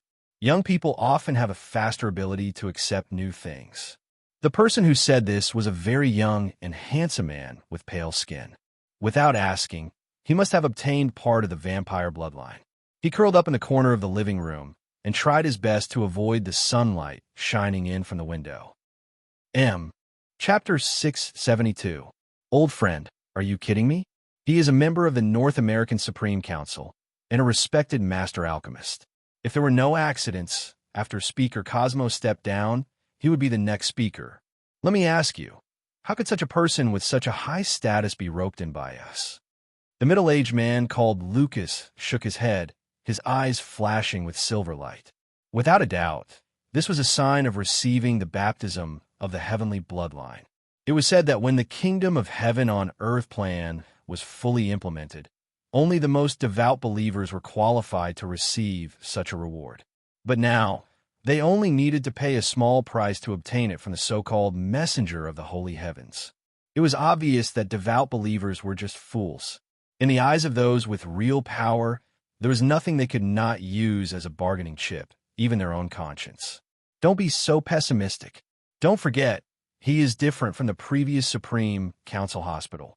First of all, he did not grow up in America or Europe. He appeared out of thin air. Lee, tell me, after investigating for so long, have you found any clues about Mr. Zhang's origin? The vampire youth asked with a faint smile. The former quickly replied, I'm very sorry, no. So far, we only know that he first appeared on the streets of New York without a pair of shorts, but with a suspicious piece of parchment in his hand. In the following month, he did not display any supernatural powers and hid in Catherine's restaurant as a dishwasher for a month. That sounds suspicious. I find it hard to imagine that an adept and an alchemist with powerful magic would be willing to do illegal work, especially as a dirty and tiring dishwasher. Another man in his 40s or 50s pointed out the suspicious point as he tapped on the table. As everyone knew, when a person was used to standing at the top and enjoying all kinds of privileges and benefits, they would often develop a terrible habit. As the saying goes, it's easy to go from frugality to extravagance, but hard to go from extravagance to frugality. Especially for alchemists who could casually earn a lot of money, there was no reason for them to wash greasy dishes. In this regard, we found a black man who had been in close contact with him before Brent. According to him, in just a month of working together, this Mr. Zhang has always been cold and distant. But the interesting thing is that the desire which Catherine seems to be very interested in him, often standing at the kitchen door to observe his every move. As he spoke, Leiter took out a series of photos and testimonies from his file. It had to be said that his intelligence work was done beautifully. From beginning to end, he did not attract anyone's attention or vigilance. Lucas took it and skimmed through it. He rubbed his chin as if he was thinking about something. After a few minutes, he knocked on the table and said to himself, if I remember correctly, Catherine, the Witch of Desire, relied on occupying the body of her descendant to escape death. So the girl living with the target, Elizabeth, is actually a new body prepared by Catherine. This means that he may have fallen into a trap set by the former, and Elizabeth is one of his weaknesses. You want to use this to threaten him? My old friend, are you crazy? The young man with vampire blood pursed his lips and sneered disdainfully. No, it's not a threat.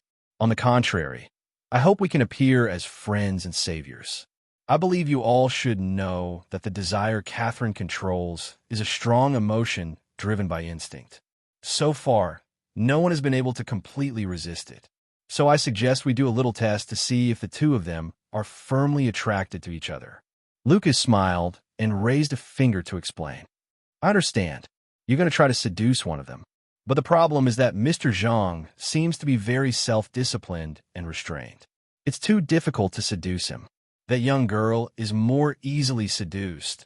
But are you sure that sending someone to seduce her won't have the opposite effect? Another balding old man joined in the conversation. Lucas shrugged his shoulders indifferently. Don't worry. As long as we control the scale and try to avoid all forms of physical contact, I think there shouldn't be too much of a problem. Anyway, it's just a test. If they are really firmly attracted to each other, then we will soon get the answer and make use of it. Okay, it seems to be worth implementing. But who should we send? You know, this task is very dangerous. We may be torn to pieces by the furious members of the Supreme Council at any time. Since it's my idea, I'll carry it out. It just so happens that my grandson's grandson is now studying at a university in New York. If he does it, it shouldn't arouse too much suspicion. What's more, if there's any accident, we can use his body to appease the other party's anger. After that, Lucas poured himself a glass of whiskey and drank it up. His eyes were shining with endless ambition and desire. He didn't care about the lives of his descendants at all. To be exact, among the old guys sitting in this small villa, even the youngest one was a little over 100 years old. Any one of them had once been a big shot or a descendant of a big shot that made the United States of America tremble. They and their families controlled this country in all aspects in order to enjoy power and a long life. It would be even better if they could be qualified to be on an equal footing with the Supreme Council. Hee, you're still as cold and ruthless as before. I wish you success in advance. Me too. May luck be with that poor little guy. After some polite greetings, these old guys got up one after another, got into their respective cars, and disappeared at the end of the road.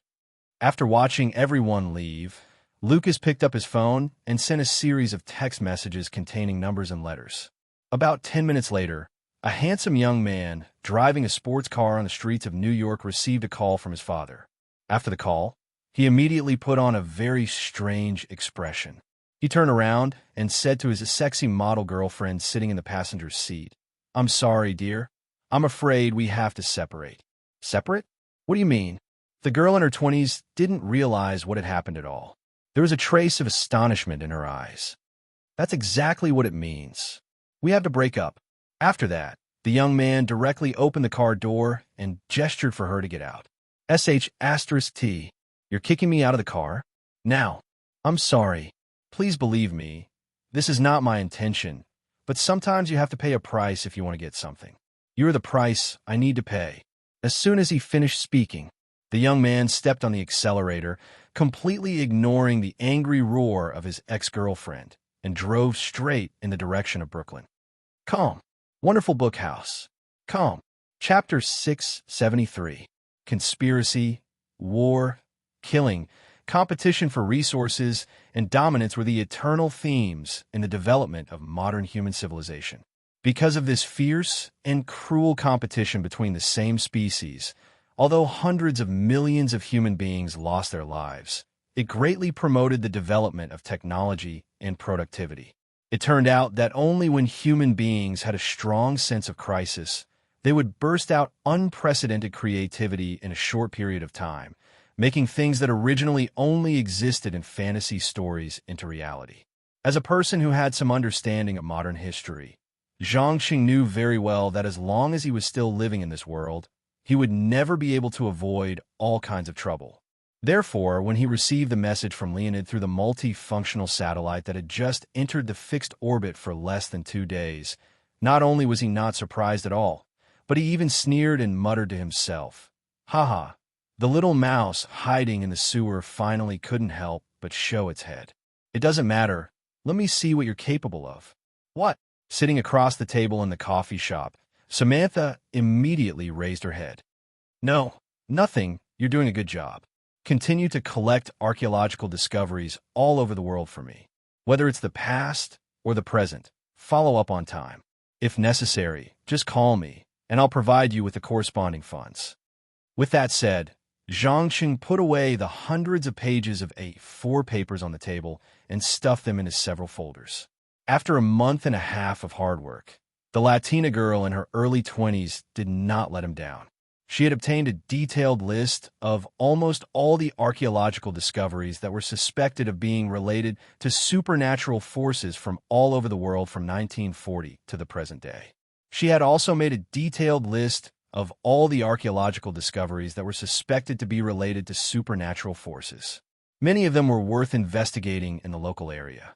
Maybe you could really find some interesting clues. "So you're leaving?" Samantha asked in an uncertain tone. Zhongxing nodded without hesitation. "That's right. I have a lot of things to deal with in New York.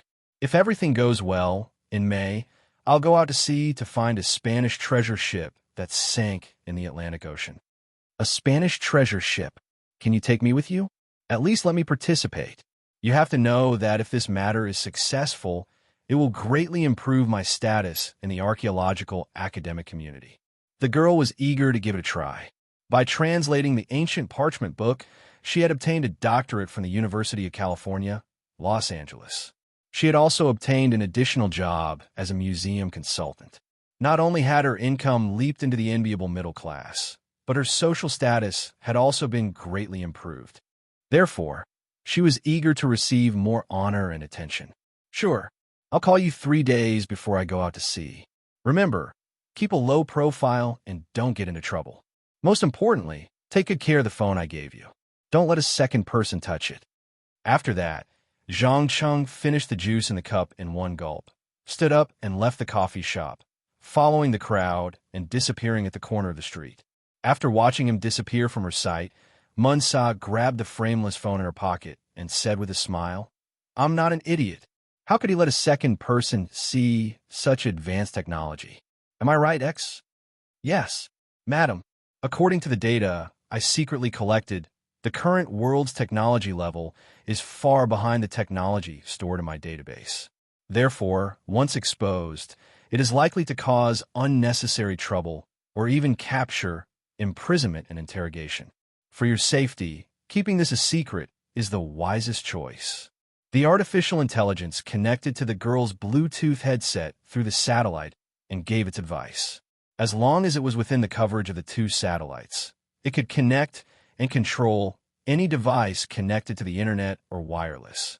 In front of a powerful artificial intelligence that was at least a few decades ahead of the current technology level, all firewalls and anti-hacking programs were useless. "Huh, you're so smart. Can you tell me which genius created you?" Munsa asked excitedly. "Sorry, madam, your authorization level is not high enough. I can't answer."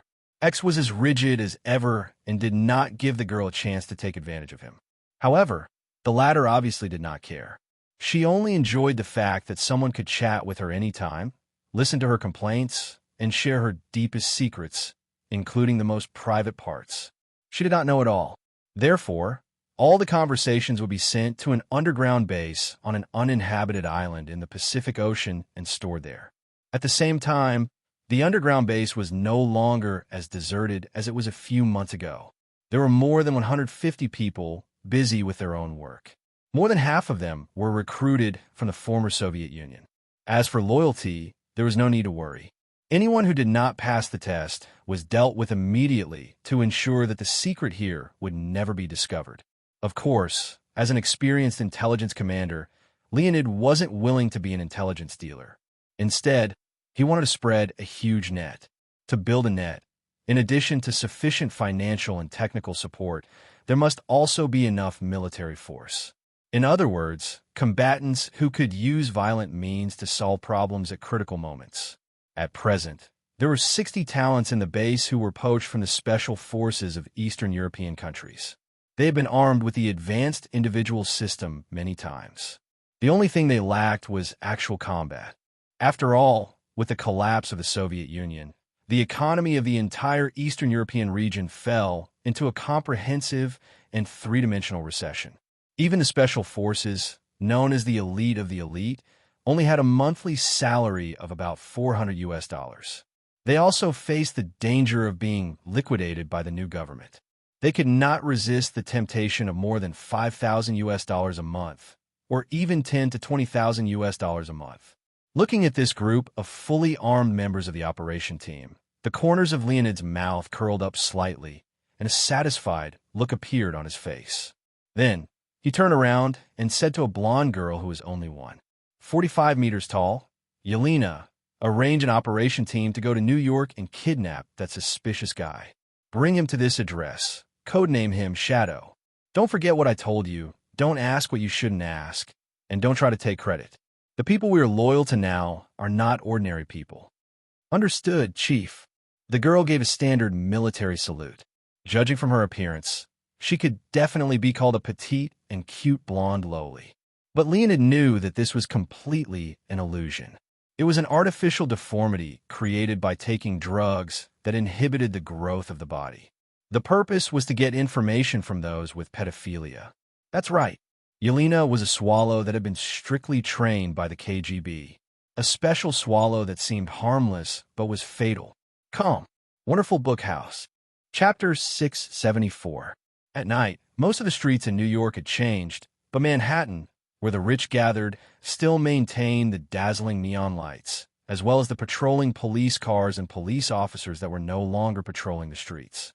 No one realized that two black SUVs had been parked at the back door of a rather luxurious hotel. There were 12 fully armed combatants inside, patiently waiting for the superior to issue the attack order. At the same time, in the most luxurious room on the upper floor of the hotel, a handsome white young man was lying on the sofa in a bathrobe. While tasting a bottle of top-notch red wine that cost thousands of dollars, he raised the phone and complained in a low voice, "Father, I have told you many times that this girl is a bit abnormal. She has never even looked at me in the eye. She has no interest in the financial resources and family power that I have shown. Instead, the female friends around her began to call me constantly and sent me all kinds of sexy photos with sexual implications. No, I'm not looking for an excuse. You should know that I'm not the kind of person who likes to give up halfway, but this time it's really a bit difficult, unless you agree to let me use some extreme means." "What? No. Then I can only say that I can't do anything." "Yes, that's right. I give up. You should give this opportunity to my brother who is more confident in his charm." Just when the red wine in the glass had not been drunk halfway, the room doors suddenly made a slight click. The next second, 4 masked guys in special combat uniforms rushed in and directly sprayed a cloud of white smoke on the young man's face without saying a word. The latter instantly lost consciousness and allowed the other party to put him into a polymer bag and carry him from the safety stairs to the roof. They then boarded an invisible Quinjet and disappeared into the vast night. Throughout the entire process, they did not alarm anyone, nor did they leave behind any clues that could be traced. Even the 2 cars parked downstairs were teleported from the fixed connection point of the safe house to the secret base located in the South Pacific Ocean in the next few seconds. About 6 to 7 minutes later, in an abandoned slaughterhouse in the suburbs of New York, 10 fully armed combatants started the backup diesel generator, lighting up the originally dead place. Immediately after, they tied the captive and hung him upside down on the hook of the slaughterhouse assembly line. Accompanied by the loud noise of the machine, the young man quickly woke up and stared in horror at the half-split chainsaw that was constantly rotating at high speed in front of him. He could not help but yell, "F***CK? Stop! Stop! No matter who you are, I'm willing to pay a high ransom." Unfortunately, no one there reacted to this. To be exact, due to the fact that their faces were covered, the expressions of the 10 combatants could not be seen by outsiders. Luckily, the terrible silence only lasted for less than 10 minutes. Yelena, who had the appearance of a blonde lowly, walked in from outside and sneered sarcastically, "Ransom? Don't be silly. Do you think this is an ordinary kidnapping? Open your eyes and take a good look at our weapons and equipment. Take a good look at that double-stealth direct takeoff and landing jet outside." After calming down, the young man glanced at the surrounding scene and immediately realized that the other party was right. He carefully probed, "Who are you people? Why did you kidnap me?" "I'm sorry. I'm just an executor. I'm not qualified to answer any questions, nor will I ask any questions. Now, you just have to wait patiently. It won't be long before you enjoy tonight's sumptuous feast." When she said this, Yelena's pupils revealed the look of looking at a dead person. She was very clear that no matter what the result was, the poor, unlucky guy in front of her was dead. Because whether it was her ruthless director or the person the director was loyal to, they would not let go of a captive who saw the Quinjet. The only difference was whether this unlucky guy would be tortured to death, or he would honestly explain everything and have a quick death. Time ticked by second. When the time came to midnight, the space next to the slaughterhouse assembly line was suddenly torn by an invisible force. A young man with a black cane walked out from inside. There was no doubt that he was none other than Zhang Chung, who had just returned to New York. Noticing the unlucky guy hanging on the hook, Zhang Chung immediately had a playful smile on his face. He said without looking back, "Good job. Tell Leonid from me that I'm very satisfied with his recent work. If this situation can continue until the end of the year, then I'll consider providing an additional $500 million. Thank you very much. If you need, we can help to interrogate the captive. Please believe me, in this regard, no intelligence organization in the world can compare to the KGB. Yelena suppressed the fear in her heart and took the initiative to propose. Although she had heard about supernatural forces from the director, hearing about it was one thing. Seeing it with her own eyes was another. Oh, then what are we waiting for? Let's get started. Zhang Cheng shrugged indifferently. In fact, the moment he appeared, he used his psychic ability to forcibly invade the captive's brain.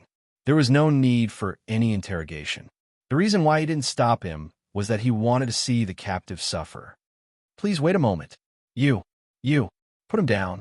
Yelena ordered the combatants not far away. The latter didn't say anything and directly took the young man off the hook like a dead pig and slammed him to the ground. Without waiting for the unlucky guy to recover from the intense dizziness, the venomous woman with the appearance of a lowly suddenly took a step forward and ruthlessly kicked the target's lower body. Bang! Ah! The poor young man immediately arched his back and let out a tragic cry. Ignoring the captive's indescribable pain, Elena quickly took out a sharp knife from her pocket and held it less than a few millimeters away from the captive's eyes. She asked expressionlessly, "Name." I.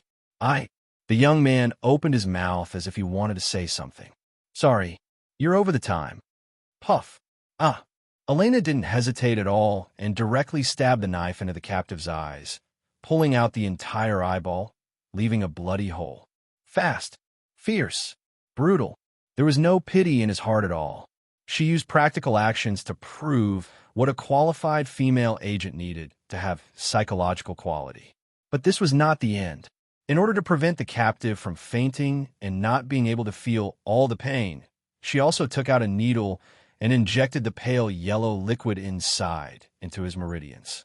No matter how much pain the young man was in, even if he kept hitting his head on the ground, he couldn't make himself faint. Chapter 675. What did you inject into him?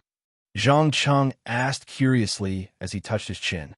He had always been interested in these special people who walked on the edge of civilization and morality. Now that he met them, he naturally wanted to take the opportunity to clarify a few questions that had been bothering him. It's a compound stimulant mixed with a small amount of adrenaline.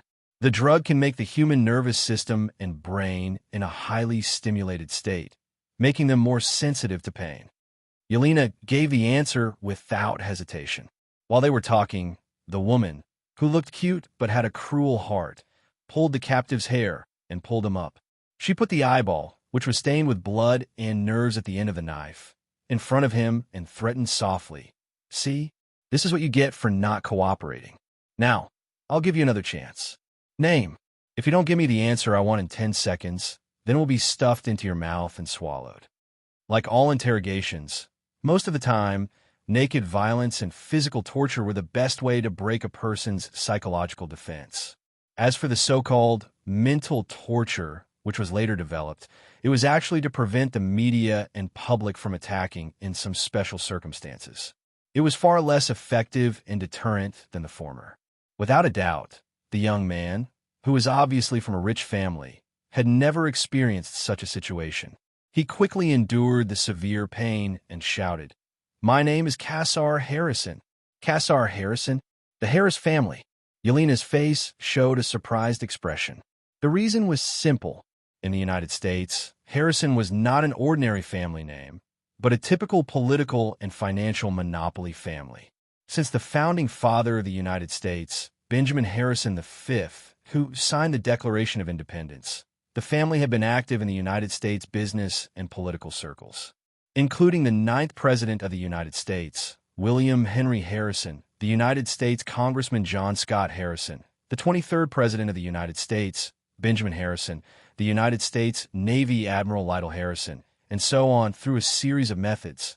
The family had already infiltrated the United States from all aspects and became the real mastermind behind everything.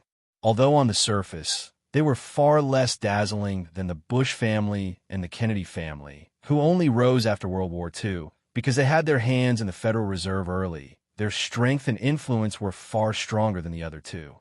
That's right. Now you know what a big mistake you have made, don't you? Cassar Harrison raised his head and stared at him with eyes full of anger and resentment. However, Yeliana wasn't intimidated. Instead, she turned around and looked at her boss, as if asking for instructions on what to do next. Seeing this, Zhang Cheng shrugged nonchalantly. It's nothing. It's just the Harrison family. Continue with your performance. Also, I heard that KGB agents are very good at skinning. If you don't mind, I hope you can show me this interesting technique. Oh, right. Remember to start with the face. As you wish. Yuliana opened the toolbox beside her and took out a metal tool that seemed to be used to peel potatoes. No, let me go. You bunch of lunatics. Father won't let you off. Cassar Harrison had never seen such a tragic scene. He screamed like a woman, and at the same time, struggled desperately to protect his face. One must know that human was a very strange creature, especially in the current society that completely looked at the face. Once the facial skin and muscles were destroyed on a large scale, even if it was through skin grafting and plastic surgery in the future, it would still leave a serious psychological shadow or even mental illness. However, under the restraint of the two combatants, his struggle was useless. After a while, he screamed even more tragically. The tool that seemed to be used to peel potatoes was pushed with a little force, and it easily cut off a large piece of skin on his face. Blood immediately flowed out, and the red and white muscles were all exposed. It looked abnormally ferocious and terrifying. Enjoying the miserable look of this unlucky guy struggling in pain, Zhang Cheng said straightforwardly, "Dear Cassar, do you know why you're being treated like this? To be exact, do you know who I am? Do you know what you've been doing in the past few months? I don't know you. I'm just following Father's orders." The young man shook his head while breathing heavily. Look, you're just a pitiful worm who doesn't know anything, a tool and object to be used, aren't you? Zhang Cheng mocked him mercilessly while continuing to explain unhurriedly. In order to let you die with a clear understanding, I'd better explain the cause and effect to you a little. To put it simply, the planet we live on is actually made up of two worlds. One is the world of ordinary people that most people can see on a daily basis, and the other is a world that ordinary people can't see, a supernatural world full of magical power. Under normal circumstances, the residents of the two worlds don't interfere with each other. However, in order to prevent too many people from knowing about the existence of the underground world, the people who have mastered supernatural power have used some means to infiltrate the ruling class of the ordinary world. To put it simply, the latter controls the former. However, some of the people in the know of the former are not willing to always obey orders like slaves, so they have been secretly accumulating power, wanting to be on equal footing with the latter. However, the difference in strength between the two is too obvious. These guys can only hide in the dark, like the rats in the sewers who can't see the light, and you're the baby of one of the rats. Those rats hope to use you to test my weakness, which is the girl you've been trying to get close to and seduce these months, Elizabeth. You definitely don't know that she's actually the direct descendant of the famous Desire, which, Madame Catherine in the underground world, and is also a young witch who has awakened her bloodline talent. How is it? Are you shocked to hear this? Although I'm still not sure who's behind all this, I believe that your father should give me a satisfactory answer. If he can't, then I'm sorry, but the legend of the Harrison family in the United States will come to an end. I've never been a soft-hearted person, and I don't care about slaughtering defenseless women and children. With the help of magic, I'll kill everyone who has a blood connection with the Harrison family, no matter if they're an old man about to step into the coffin or a newborn baby. After listening to these creepy words, Kasa's eyes widened, and he stopped screaming, as if he couldn't believe what he heard. Not only him, but Yeliana and her subordinates were also looking at each other in disbelief. If they had not witnessed the space-tearing teleportation magic with their own eyes, they would have definitely treated these unbelievable contents as a joke or the ravings of a drunkard. But now, they only felt a chill, as if they had finally touched the secret hidden behind the illusion. Chapter 676. There was no doubt that torturing Casa Harrison was just Zhang Cheng venting his dissatisfaction, especially since he dared to pry into his deepest privacy and secrets. He was simply tired of living. For such a guy, there was only one way to deal with him, and that was to kill one as an example to others. Soon, under Yuliana's skillful skinning technique, the last piece of skin of the poor captive was peeled off, leaving only a large piece of red and white muscle and bones. The genitals of the lower body were cut off and stuffed into the mouth. Although an ordinary person would have died under such inhuman torture, Casa Harrison, who had taken a small amount of healing potions, did not die.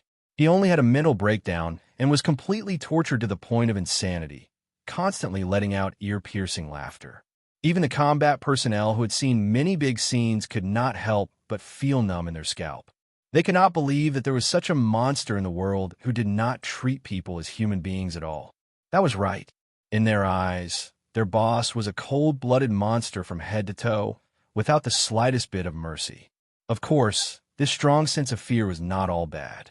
At least it maximized everyone's loyalty, and they would not be easily bought by other intelligence agencies. Although money was a good thing, one also needed to be alive to spend it. In addition, someone had made it clear that he wanted to eliminate the root of the problem. Even if he did not consider himself, he would consider his family and friends. However, all these did not matter to Zhang Cheng. He sat patiently in the same place, waiting for the fake blonde lowly not far away to contact the headquarters. After a full 10 minutes, Yuliana came over with a mobile phone with holographic projection function. She showed a three-dimensional image of a huge villa and took the initiative to explain, "Boss, according to the latest information received by the director, Casa Harrison had a phone call with his father, Eric, not long ago. By tracing the phone number and address, we found a house located outside of Boston, Massachusetts. If there is no accident, the person you are looking for should be living inside." "Oh, Boston? Then what are we waiting for? Take the captive and set off immediately. You know, these rats are very alert. Once they run away, it will be very troublesome to catch them again." As he said that, Zhang Cheng jumped straight into the cabin of the Quinjet. As New York was only more than 300 kilometers away from Boston, with the speed of the jet, it could be reached in the blink of an eye without using magic. "Don't just stand there. Didn't you hear the boss order? Hurry up and take action. We need to have a strategy meeting on the plane." According to the satellite detection, there are at least 10 bodyguards with automatic weapons that need to be dealt with. Yelena roared in her unique, delicate voice. As the nominal supreme commander of the entire operation, what she hated the most was this kind of sudden action without any planning or investigation. Unfortunately, she did not have the courage to reject Zhang Cheng. After all, Cassar Harrison's miserable state reminded everyone all the time how dark, cold, and cruel this seemingly amiable young man in front of them was. Soon, under the skillful control of an old pilot who looked to be in his early 50s, the Quinjet circled close to the sea level without alerting any radar system or passing ships. It stopped less than 100 meters above the target. Needless to say, after an intense discussion, the action team decided to use the airborne method to bypass the patrolling guards outside and directly launch a frontal attack on the villa. Before the other party could react, they would kidnap Eric, Cassar Harrison's father, and then retreat before the police and the army could react. No one knew that Zhang Cheng was not there to kidnap, but to show his attitude. He used blood and death to let those hiding in the dark understand that if they did not hand over the mastermind, then these families that they used to control the United States would be uprooted one by one and become insignificant dust in history. Get ready to fight. Remember, kill all the guys who dare to stop you from moving forward. If there are no accidents, we only have 25 minutes. After that, the leading brawny man directly pressed the countdown on his watch. When the plane descended to the roof, he immediately jumped down and aimed at the bodyguard at the door and pulled the trigger without thinking. Bang! Bang! Due to the silencer, the gun did not make too much noise and the bodyguard fell to the ground. Following that, the following personnel jumped down one after another. 3 people in a firepower team launched attacks from different directions. At the same time, The Quinjet was again in the air, closely monitoring every movement around.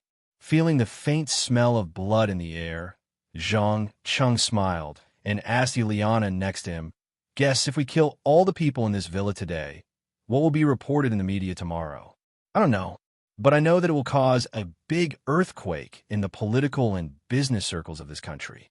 Since the establishment of the United States, no one has dared to do anything to a family like the Harrison family." "Ha ha. No, dear, I guarantee that the media will not report this at all. Even the ordinary people will not know that there was a tragic massacre here. The reason is very simple. Those rats do not dare to fight with me, or with a huge supernatural organization behind me. Otherwise, they will definitely be defeated. On the contrary, they will try to sue for peace and pay a heavy price in exchange for peace. The United States of America is very similar to the ancient Roman Empire in history, whether it is the way of doing things or the way of thinking. This means that when they encounter an invincible enemy, they will not hesitate to sacrifice some of their own people." Before he finished his sentence, the glass window on the third floor suddenly burst out with a dazzling light. Then 2 unlucky people were directly thrown down from a high place, and their necks were broken. Seeing this scene, Zhang Chung could not help but shrug and tease. It seems that Mr. Eric is not a very important chess piece. He doesn't even have a bodyguard with superpowers. Let's go. Let's see what he knows and what kind of clues he can provide us. Don't forget, bring Casa. I think to a certain extent, he will become very persuasive, which can save a lot of trouble and more time." "Understood." Ileana lowered her head and carefully maintained a humble and obedient posture. The more time she spent with her boss, the more she felt that her boss was a dangerous person, and he did not care about morals and laws at all. Although when the KGB trained spies, the first thing they did was to destroy the self-esteem and shame of the students so that they could maximize the use of their bodies to seduce the target to obtain information. More or less, they still retained a little bit of the bottom line of human morality. Chapter 677. Put the gun down. Put the gun down. Put the gun down immediately. Otherwise, we will open fire. Accompanied by threatening growls and movements, the 6 combatants finally stopped Eric Harrison, who was trying to escape through the window, and 3 bodyguards with automatic weapons in their hands, in the innermost room on the 3rd floor. If it were a similar scene in a Hollywood blockbuster, the bodyguards would definitely fight back immediately, launching a fierce gunfight with the intruders and then escorting the employer away safely. But now, after the bodyguards confirmed that their weapons and equipment were no match for the intruders, they immediately put down their weapons and raised their hands without hesitation. The reason was simple. The members of the combat team were wearing a full set of advanced combat uniforms of the Marvel Universe Hydra agents, including high-strength bulletproof vests, composite helmets, top infrared thermal detectors, special warfare firearms that could freely adjust their angles, and several special tactical grenades.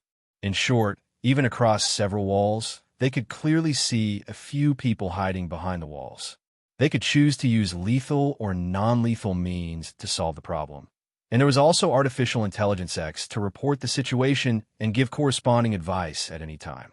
Most importantly, the protective level of the combat team members' vests was very high.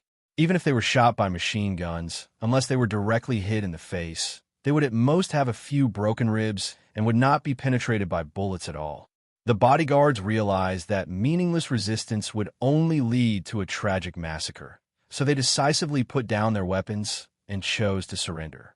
On the one hand, this could ensure the safety of themselves and their employers, and on the other hand, they could also keep first-hand information and wait for the police or the FBI to come and give them a precise explanation, which was much better than relying on guesses.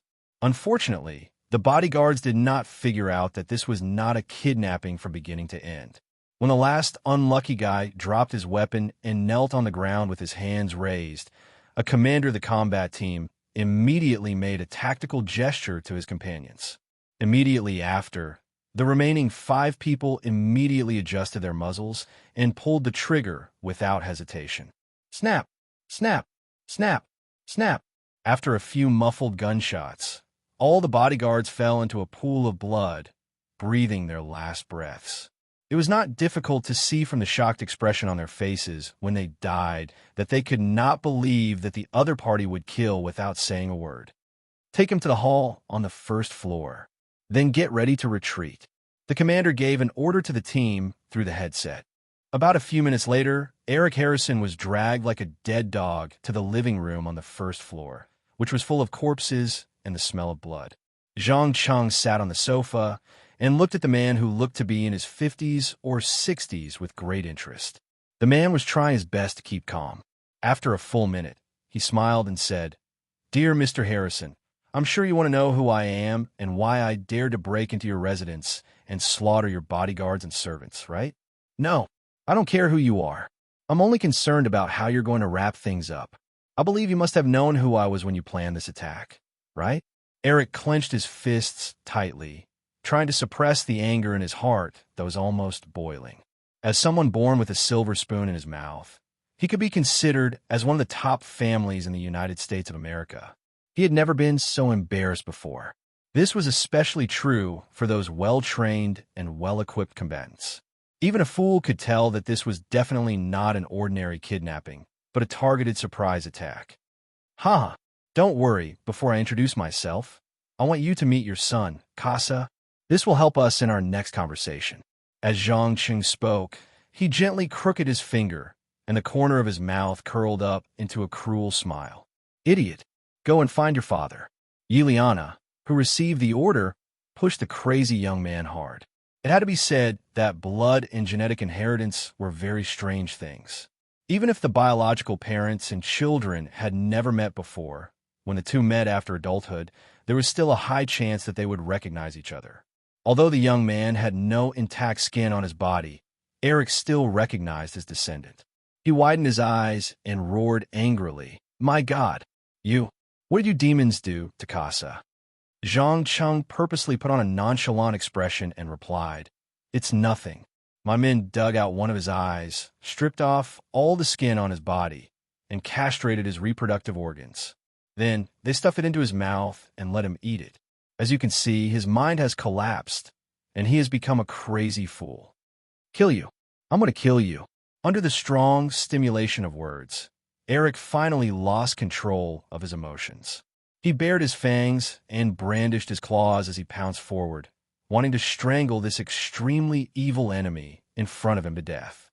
But unfortunately, before he could get close, he was pulled back by the combat personnel waiting by the side, and his head slammed down on the floor. Admiring the hatred revealed in the eyes of the old man in front of him, Zhang Qing not only did not get angry, but instead laughed happily. As he laughed, he mocked, "Do you know why Casa became so miserable? The answer is very simple. It's all your fault. Remember a few months ago, you asked him to get close to a girl named Elizabeth? That's my girlfriend. Now tell me, who ordered you to do this? If you tell me, I can consider giving you a quick death. But if you stubbornly resist, I guarantee that the pain you will suffer will be 10 times, 100 times, 1,000 times that of your son." Bah! Eric obviously did not realize who he was dealing with. He raised his head and spat a mouthful of blood-red saliva. "Uh-huh, tough guy. I like tough guys the most. I hope you can hold on a little longer." Zhang Cheng sneered as he raised his foot, and with a bang, he broke the other party's knee. Although Eric was fierce and tough just a second ago, in fact, he had never suffered before. How could he bear the intense pain? He opened his mouth and screamed like a pig being slaughtered. Yelena seemed to have received some information. She hurried forward and whispered, "Boss, the headquarters just sent a message saying that the police vehicles and helicopters are already on the way. I suggest that we evacuate first and then take him back for interrogation." No need. You guys retreat first. I'll take care of the rest myself." Zhang Cheng waved his hand impatiently, dragged Eric's broken leg out of the villa, and threw him into the air. Suddenly, this unlucky guy seemed to have lost gravity. He flew a few hundred meters high, and then began to fall at high speed, just as his head was about to touch the ground. Everything seemed to be in a straight state, and his whole body floated in the air less than 2 centimeters above the ground. Plop, plop, plop. Eric's rapidly beating heart almost tore out of his chest, and jumped out his body. The blood in his whole body was constantly surging, stimulating his already tense nerves. Chapter 678. How does it feel to rapidly rise and fall? Do you know as long as you do it a few more times, your body will inevitably be damaged? You might even be paralyzed in bed and become a semi-vegetative person who can't even move a finger. When you're desperately trying to hide from the mastermind, it's best to think about the wealth and influence that the Harrison family has accumulated over hundreds of years. Then think about your other son who has just stepped into the political world and has a bright future. You have 2 young and beautiful daughters. He also had 2 grandsons and 4 granddaughters. Oh, I almost forgot. You also have 3 sexy mistresses and 2 illegitimate children. If you insist on maintaining your current uncooperative attitude, I don't mind capturing all of them and staging a heart-wrenching human tragedy. In fact, as far as I know, there are many other things that can awaken a human's fear compared to death. For example, watching one's own descendants die under cruel torture one by one, their miserable cries echoing in one's ears at the last moment of their lives. Another example is having the dirtiest and ugliest person repeatedly abuse his beloved woman or daughter in front of a certain person. Believe me, that kind of feeling is not something that humans can withstand. Even the most cold-blooded person will have a mental breakdown. They will either go completely crazy or become an emotionless zombie. Tell me, my dear Mr. Eric, is this the result you want?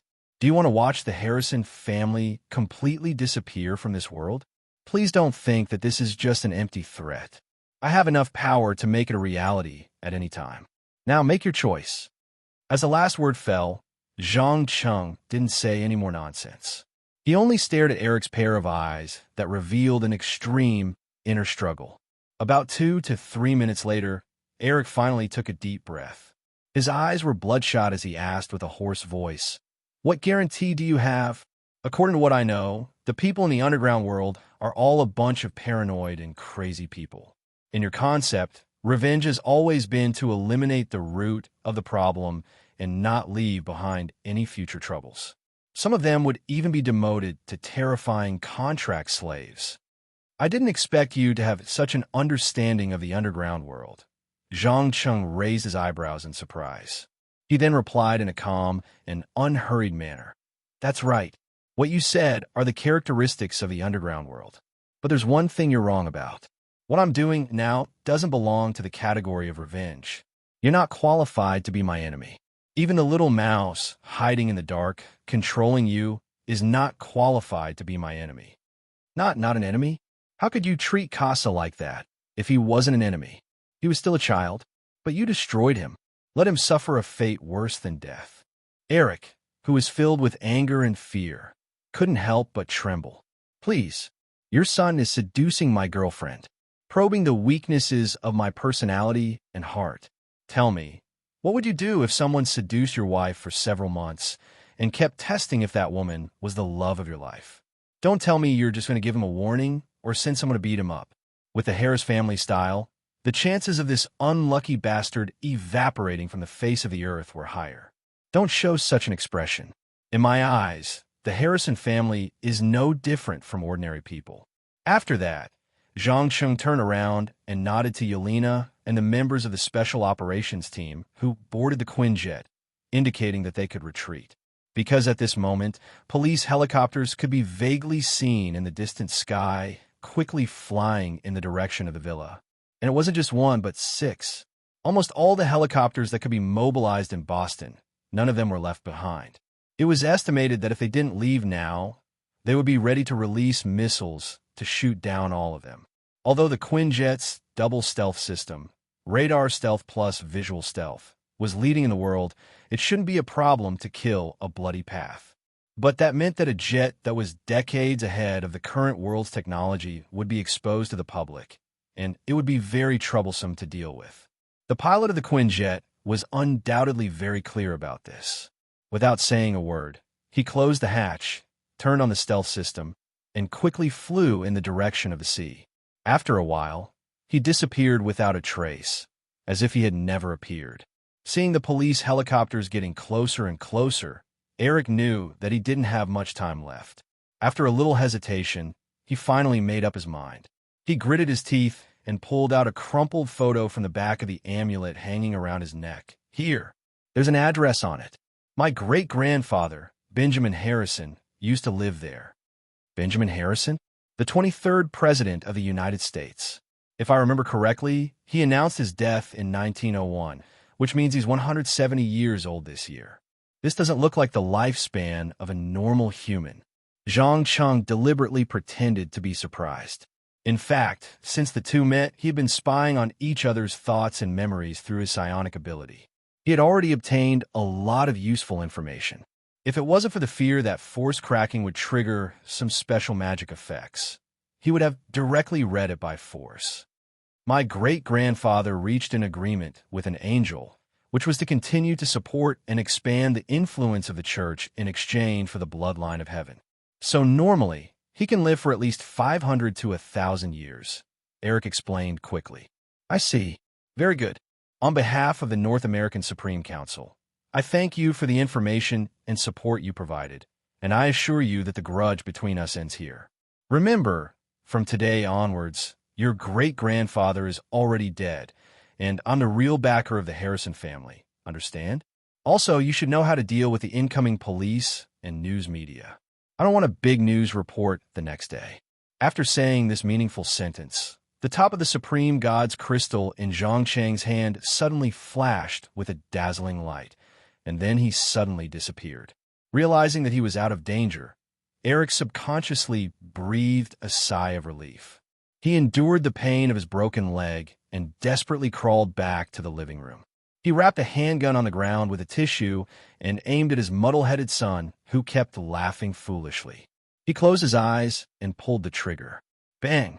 After a gunshot, Casa fell into a pool of blood. I'm very sorry, child. I can't save you. The only thing I can do is to end the pain and send you away from this filthy and evil world. After doing all this, Eric threw the gun toward the fountain not far away, closed his eyes, and patiently waited for the police to arrive. He knew that revenge was almost impossible, so he kept hypnotizing his brain, forcing himself to forget his anger and hatred and carefully observing the situation. If his great-grandfather, who was hiding behind the scenes and controlling everything, was really killed, the next thing to do was to fully support the murderer who killed his son. Only in this way could the continuation and survival of the family ensure that the power in his hands would not disappear. Otherwise, those old monsters hiding behind the scenes wouldn't mind standing on the corpse of the Harrison family to complete a new division of wealth and power. Chapter 679.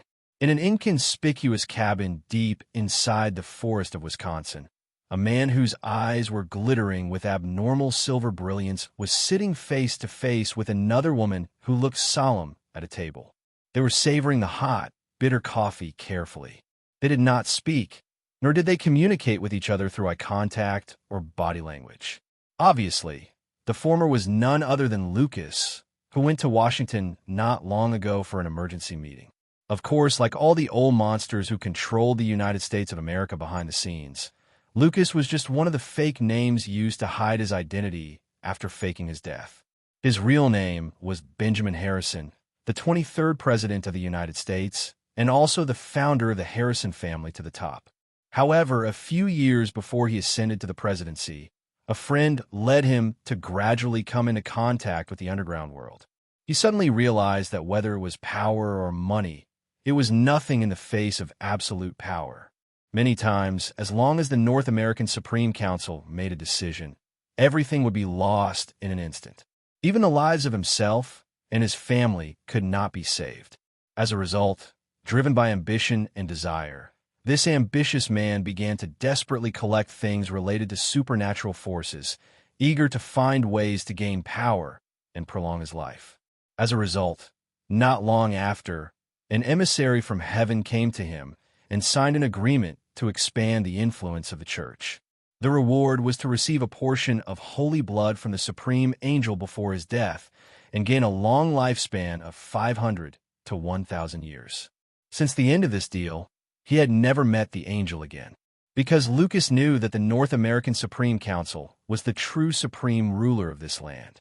Even with the rapid development of human technology and the creation of powerful weapons such as the hydrogen bomb, the odds of winning a head-on battle with the underground world were less than 10%. But today, the angel who had disappeared for more than 100 years suddenly came to him. He was a little unsure if there was some unspeakable secret or conspiracy behind it. Just like this, under the bright moonlight, the two were silent for more than 10 minutes. It was not until the whole pot of coffee was finished that the angel disguised as a human woman put down the cup, crossed her hands, and said, "Faithful believer, heaven needs your help." "Help? What kind of help?" Lucas narrowed his eyes and asked with a vigilant look. He was not a devout believer, but a complete egoist. If there were not enough benefits, he would not take the risk to work for an angel. "It's simple. I want to figure out what happened in the war game in Brooklyn some time ago, and why the angels in the New York area have been disappearing one after another recently." The woman expressed her intentions directly. From the stiff and cold expression on her face, it was obvious that she had just used some forbidden magic to forcibly occupy this body, so she was still unable to control it well. "I'm sorry. There's nothing I could do about it. You should know that there's only one survivor from the last war game, and that is the young wizard who has recently been promoted to the North American Supreme Council and mastered master alchemy skills. He's definitely a dangerous character. I don't want to joke around with my life." Lucas shook his head without thinking. Although he had always been brave, he knew that investigating this kind of thing would definitely raise the alarm of many people in the underground world. It was basically the same as throwing himself into the muzzle of a gun. He would definitely die a horrible death. The angel was well aware of this. He forced out an uncoordinated smile and raised his left hand to stop him. "Wait, don't be in such a hurry to refuse. Don't tell me you don't want to hear our conditions this time." "No, it's not about the conditions. I just don't want to." Before Lucas could finish his words, he suddenly heard a low knock on the door. His eyes were instantly filled with nervousness and uneasiness. After all, the wooden house was located in the depths of the primeval forest. Not many people knew its location, and no one would visit it for no reason without informing him beforehand. Furthermore, even though he had the powerful physique and magical talent bestowed by the bloodline of heaven, he had almost never really engaged in a life-and-death battle with anyone. The angel undoubtedly noticed his tense nerves and took the initiative to give him a look to calm down. Instantly, a beautifully decorated rapier, flashing with holy light, condensed in the palm of his hand. He took the initiative to open the door slightly and revealed half of his face with a smile. "Good evening, sir. May I know who you are looking for?" "Wow, an angel who entered the country illegally. I thought only demons would use such a despicable method to enter the human world." Zhang Cheng deliberately raised his eyebrows and mocked. Obviously, using the address on the back of the crumpled photo in his hand, he used less than an hour and a half to find a hiding place that the target was using to avoid being tracked by outsiders.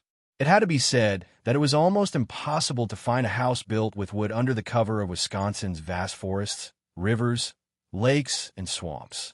Fortunately, using the coordinates provided on the back of the photo, the satellite finally found this quiet and hidden place. "You're a resident of the underground world." The angel's pupils suddenly contracted, emitting a faint golden light. "Relax. I'm not here to cause trouble for you. I'm here to find a gentleman behind you to deal with a private matter. If you turn around and leave now, I'll pretend that I didn't see anything. What do you think?" Zhang Cheng didn't care about the strong hostility from the other party at all. He gave a suggestion with a slightly playful tone.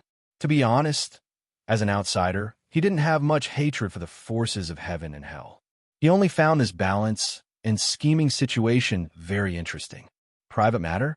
The angel subconsciously turned around and glanced at Lucas. That's right. He had done something stupid, and now he had to pay the price. Believe me, you won't be willing to participate in the grudge between us. That won't benefit heaven at all. After saying this, Zhang Cheng directly raised the supreme heavenly power in his hand and lightly tapped on the angel's body.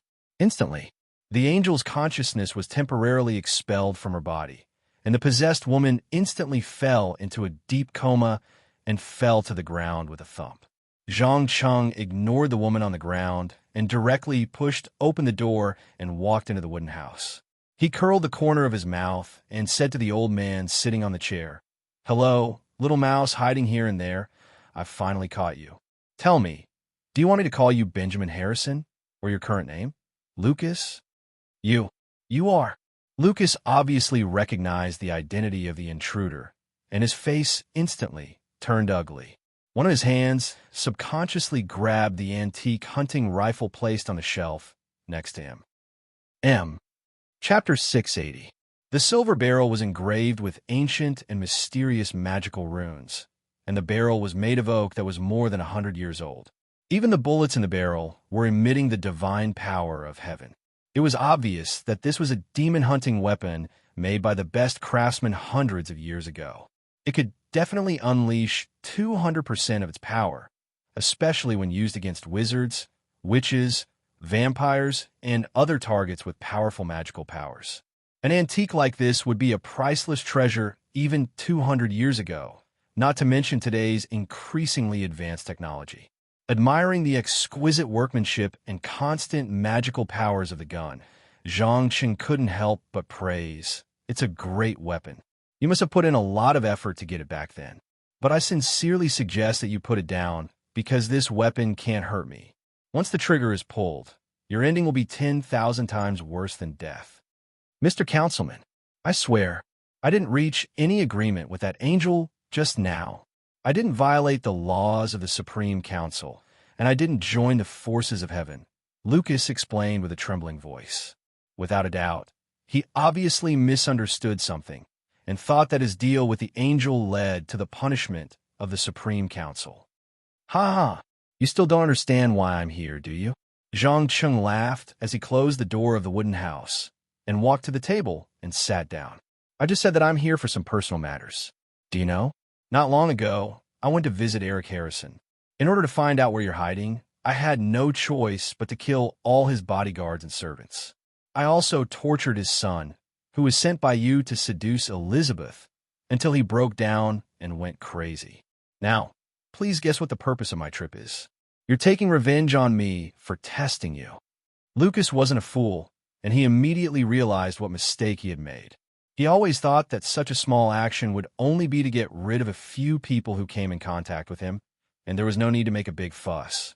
But unfortunately, he misjudged the situation and Zhang Cheng's strong sense of self-protection deep in his heart.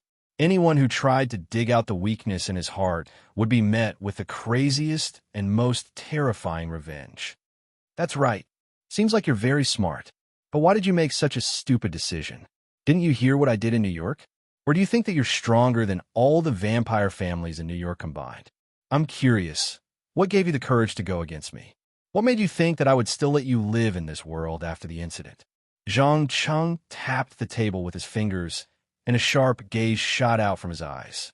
Instantly, the powerful power of the psionic ability directly tore through the mental defenses and began to frantically search for any useful information. No. I was wrong. I beg you. Stop. My head is going to explode." The result of the violent invasion was that Lucas was kneeling on the ground, desperately banging his head against the floor. His painful roars echoed in the wooden house, causing many small animals like birds and squirrels to flee in all directions from the surrounding trees or under the eaves. There was nothing more excruciating than the stimulation of the brain and soul. This unlucky guy's nose, mouth, ears, and eyes began to bleed uncontrollably. His limbs twitched uncontrollably. Even if the heavenly bloodline was constantly repairing the damaged cells, it could not stop the nervous system from collapsing. About 7 or 8 minutes later, he finally could not endure this seemingly endless torture. His consciousness and personality in the depths of his soul began to become chaotic. Noticing that his thoughts were becoming more and more disorderly and illogical, Zhang Cheng stopped his invasion.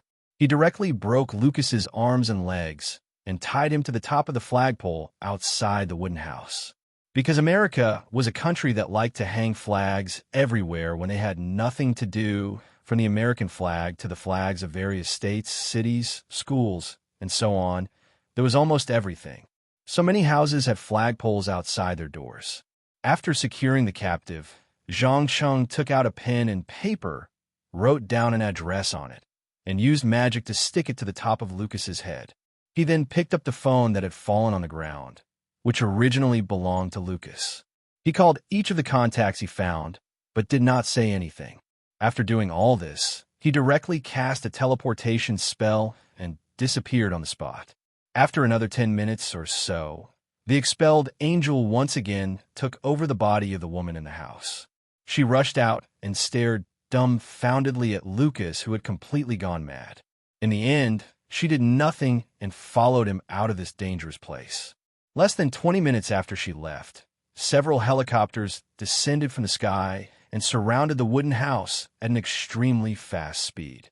After the fully armed soldiers repeatedly confirmed that there was no danger, the guys who had appeared in Washington not long ago carefully landed and observed Lucas's miserable state up close. Damn it, who was it that did this? His soul and consciousness have all collapsed. I can't even imagine what kind of terrible torture he had to go through. The guy with the top hat gritted his teeth and cursed. Look at this piece of paper. The other party wants us to each stab Lucas once and then go to this address to meet him. Otherwise, we'll be next. Another middle-aged man pointed at the note stuck to his head. There was no doubt that for everyone present, this was the worst news they had ever received. The reason why they were able to control the country from the shadows was because their biggest advantage was that they had built a web. No matter who it was, they were all a spider in this web and were responsible for controlling a part of it. But now, one of the spiders was crippled, and the enemy knew the location of all the other spiders. An unprecedented panic quickly spread in the hearts of these old guys. After a full 3 to 5 minutes, the young man with the vampire bloodline took a deep breath and suggested in a low voice, "We have no other choice. We can only follow the instructions on the note. The person who could torture Lucas to this extent is definitely important in the underground world. Fortunately, the other party obviously doesn't intend to destroy us, but has given us the preconditions for negotiation. Everyone, let's do it. Hopefully we can escape this time." Following the last word, he abruptly pierced his sharp nails into Lucas' abdomen and pulled out a section of bloody intestines. At the same time, the note flickered and a name written in blood appeared. Seeing this scene, the rest of the people also began to move, dismembering a living person in no time, because they understood that only the people whose names appeared on the note had the right to go to the designated location to participate in the negotiation. Those who were unwilling to do it would most likely end up like a second Lucas. Chapter 681. At noon the next day, the warm sun seemed to have dispelled the chaos and death that erupted last night. There was not a trace of tension on the streets of Boston. Even the pervasive news media did not dare to report the so-called terrorist attack in the suburbs. As for the police, they were even more silent. As expected, when it came to the privileged class behind the country, the Bush *T democracy and freedom of speech were all empty. With just one sentence from Eric Harrison, all the insiders chose to shut up at the same time. The government's only response was to issue an inconspicuous anti-terrorism warrant to the public, as well as a few blurry photos that made it impossible to recognize the faces of the suspects. Sitting in a roadside coffee shop, Zhang Cheng drank hot cocoa while browsing the information sent by satellite on his phone. Finally, he smiled and muttered to himself, "The water depth is 4,680 meters. Due to the ocean currents, the nearby waters form whirlpools and undercurrents of different sizes. There are also many uneven reefs. No wonder no one has tried to salvage it for so many years. But it's okay, this is not a problem for me." Obviously, the content he just received was nothing else but the Spanish treasure ship that was about to be salvaged in the Atlantic Ocean. However, judging from a nautical diary and hydrological data recorded by the submarines of various countries, it was not just one ship that sank that year, but nearly half of the fleet. There were more than 8 of the most advanced gale-and-sail warships. The value of gold, silver, and other precious metals alone may exceed $6 billion USD. The value of other jewelry and cultural relics could not be measured by money. In fact, when the storm came, Most of the treasure-carrying ships in this treasure fleet sank. Only the lightly armed escort warships were lucky enough to escape the disaster. Therefore, after the end of the Second World War, many countries and private individuals wanted to find and salvage these sunken treasures. But the problem was that, due to the limitations of technology and the environment, no one dared to take action so far. After all, the water depth of 4,680 meters was an almost insurmountable gap. Coupled with the whirlpools, undercurrents, and complex reefs, the danger was self-evident. Even with the world's best scientific research submarine, it was easy to have an accident.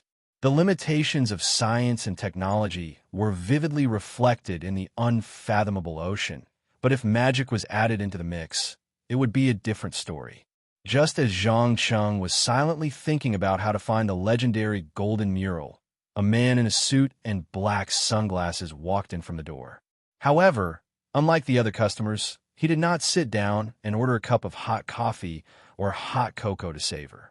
Instead, he went straight to the counter and whispered something to the boss before handing over a check.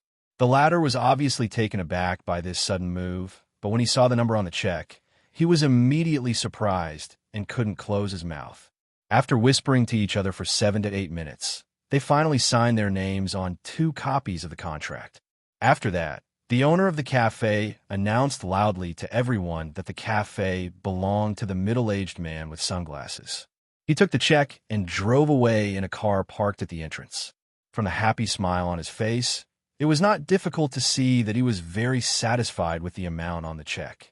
Before the customers could react to what had happened, a group of men in black suits rushed into the cafe and asked the customers to leave one by one. Except for one person, that was Zhang Cheng, who was sitting in the corner. After doing all this, they quietly guarded the 2 entrances and exits. At the same time, they gave a large sum of severance pay to all the staff, including the chef and waitress. After all the unrelated personnel had left, more than a dozen people with magical energy walked in carefully from the back door and sat on the chairs next to the bar counter one by one. Because no one spoke, the entire coffee shop was filled with a strange atmosphere. About 6 to 7 minutes later, a man wrapped in anti-UV fiber material from head to toe, including his face, came forward alone and placed a note full of names written in blood on the table. "Dear Mr. Councilman, we have done as you asked. Now, please state your conditions. What do you want to let us go? Half vampire? I don't understand. There's so many ways to extend one's life in the world, but why did you choose the worst one?" Zhang Qing narrowed his eyes and looked at the man with slight surprise. "I have no choice. You have to understand that when I was alive, the North American continent was still in chaos. The Supreme Council was not friendly to ordinary people. They even issued a notorious ban to prohibit the residents of the underground world from marrying ordinary people. They thought that this would preserve the purity of the bloodline and make the future generation stronger. I don't want to die, and I can't get any other help, so I can only accept the olive branch offered by the vampires." The man with the black cloth wrapped around his face explained with a wry smile. Zhang Qing nodded thoughtfully, then pointed to the crowd near the bar counter and asked, "What about the others? How many of them have turned to heaven and hell?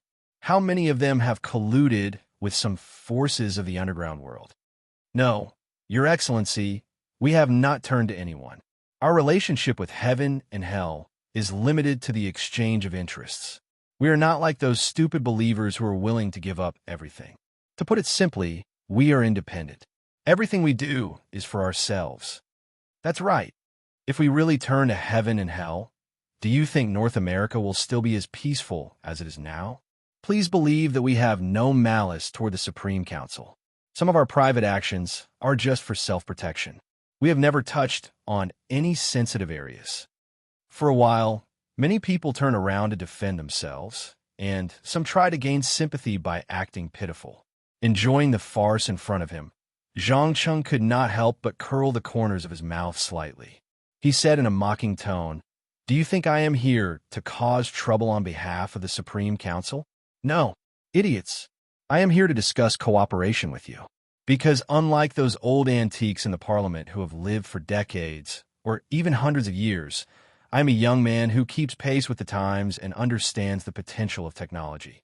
What's more, don't you think that the Supreme Council has been in power for too long, and their thinking is still stuck in the dark Middle Ages and can't keep up with the development of the times? Speaking of this, he deliberately paused for a moment to observe the reaction of everyone present. Then he stood up, raised his hands, and said, "That's right. A great revolution is coming.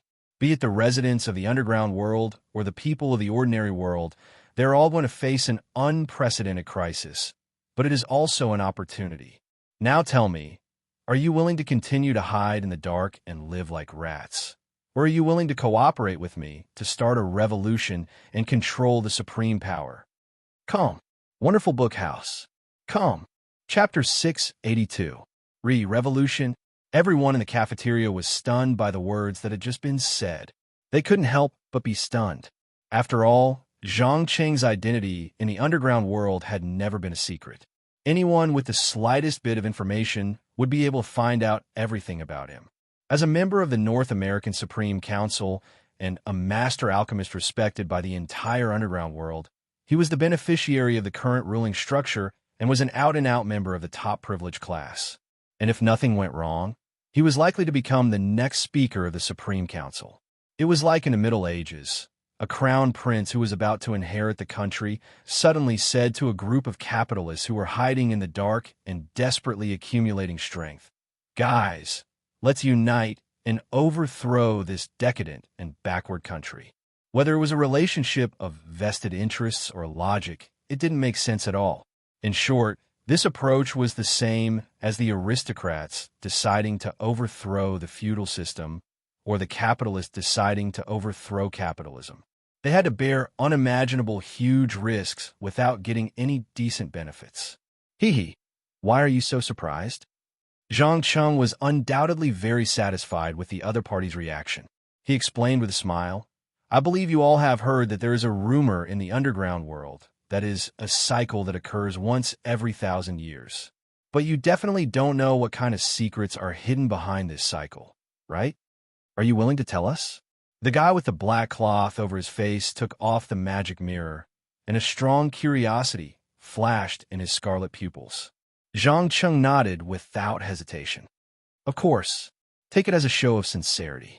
In fact, the cycle of 1,000 years refers to the secret realms that disappeared from the sight of humans in ancient times. They will open one after another in the first 100 years of every 1,000 years. Among them, there are places like the World Tree and Mount Olympus where the gods used to live, and there are also many mysterious places in the folklore of the world. In short, it is an era where supernatural forces are gushing out. If you can find a sleeping god and kill him, you may even be able to replace him and become a real immortal god with incredible power. Think about it carefully. What does this mean for the whole world? Oh my God, this means a reshuffling of power. Whoever can get more out of it will be able to establish the advantage for hundreds of years to come." Another old man with a beard couldn't help but exclaim, "That's right. That was why it was said that the era of change had arrived. But I can tell you that the gods and monsters and myths and legends are not so easy to kill. The power they possess is likely to cause great losses to the supreme councils around the world." The simplest example was the king of flames, Ikelet, who had settled down in Yellowstone volcano not long ago. Therefore, this was both an opportunity and a crisis. As long as we do it properly, we can get enough benefits without alarming the Supreme Council. While saying this, Zhang Cheng deliberately mobilized the power of his psychic ability and began to induce, hint, and hypnotize everyone, arousing their subconscious ambition and desire for power and authority. In less than half a minute, many of them began to breathe rapidly, and their eyes revealed the green light of a hungry wolf. However, an old monster who had lived for over 100 years was not an ordinary person who had not seen much of the world. No matter how agitated he was, he quickly regained his composure.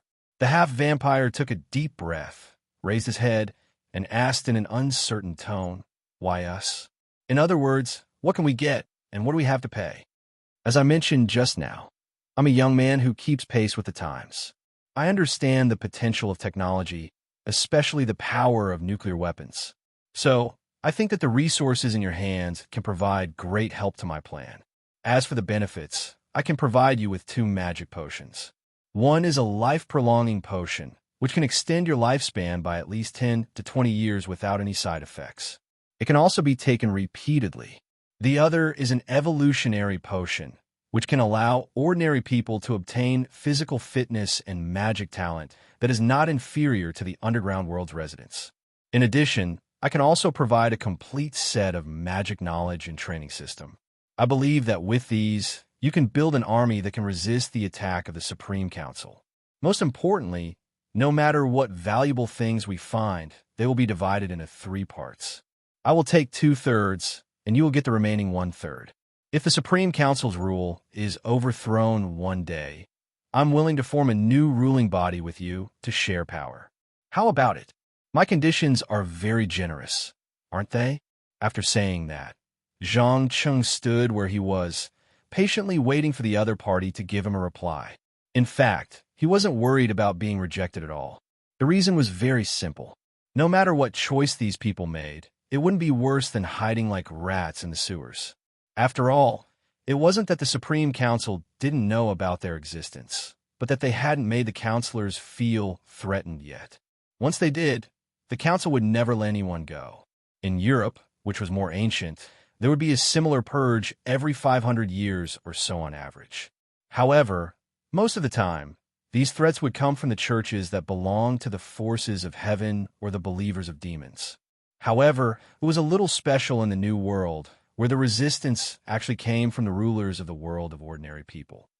After a long silence, the half-human, half-vampire guy exchanged glances with his companions and said straightforwardly, in other words, we have to pay with nuclear weapons and get 2 magic potions, 1/3 of the distribution of the spoils, and the right to overthrow the Supreme Council. If I may ask, how many of these 2 potions can you provide? 1 bottle of life-prolonging potion per person every 10 years. 40,000 bottles of evolutionary potion. 10,000 bottles per year. If you agree, I can pay the first year's share now, Zhang Cheng said, revealing the amount that he had calculated long ago.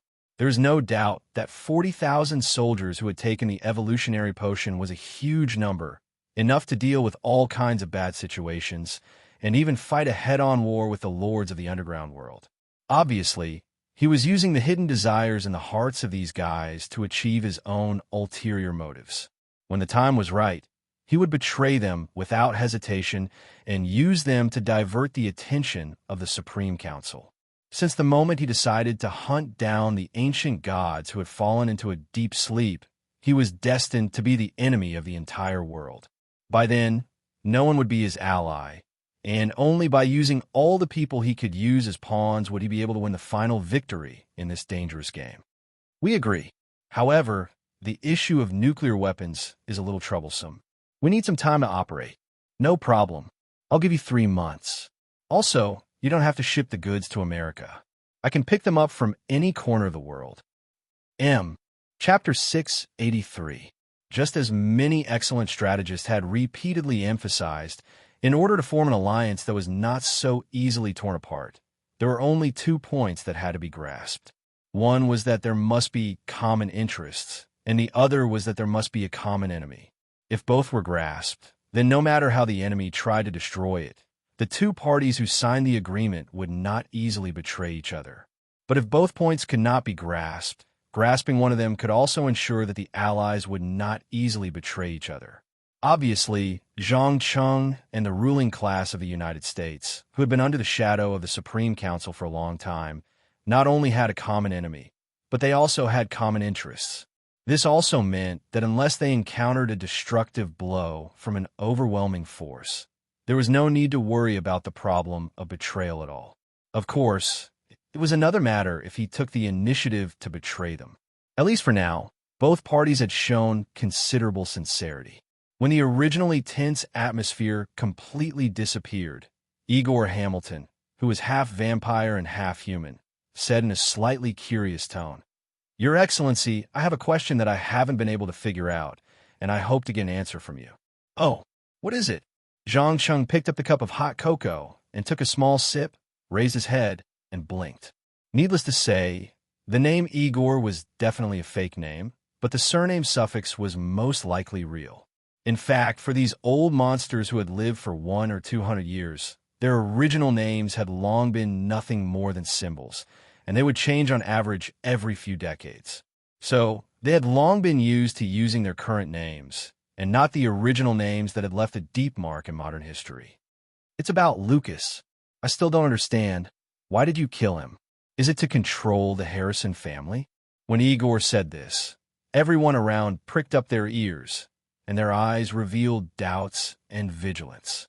Obviously, they all wanted to figure out the motive behind this matter to ensure that they would not follow in Lucas' footsteps one day. Zhang Cheng explained with a smile. It's very simple. He sent people to spy on my privacy, trying to find the weakness in my heart. Isn't that enough? You have to understand that I'm a person who values privacy very much. I don't like people always following behind me, and I don't want people to harass the people close to me, understand? I see. I think I understand. Igor nodded thoughtfully.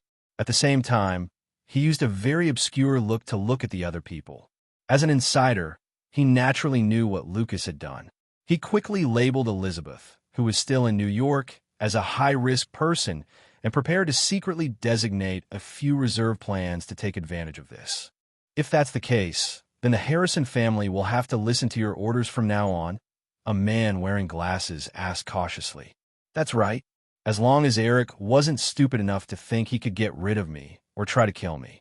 Oh, that's right. This is the first batch of potions I promised you, a total of 10,000 bottles. Zhang Cheng stood up and took out a fist-sized wooden box from his waist pouch and threw it on the ground. The moment it touched the ground, the entire box began to expand rapidly. In the end, it became half the size of a double bed.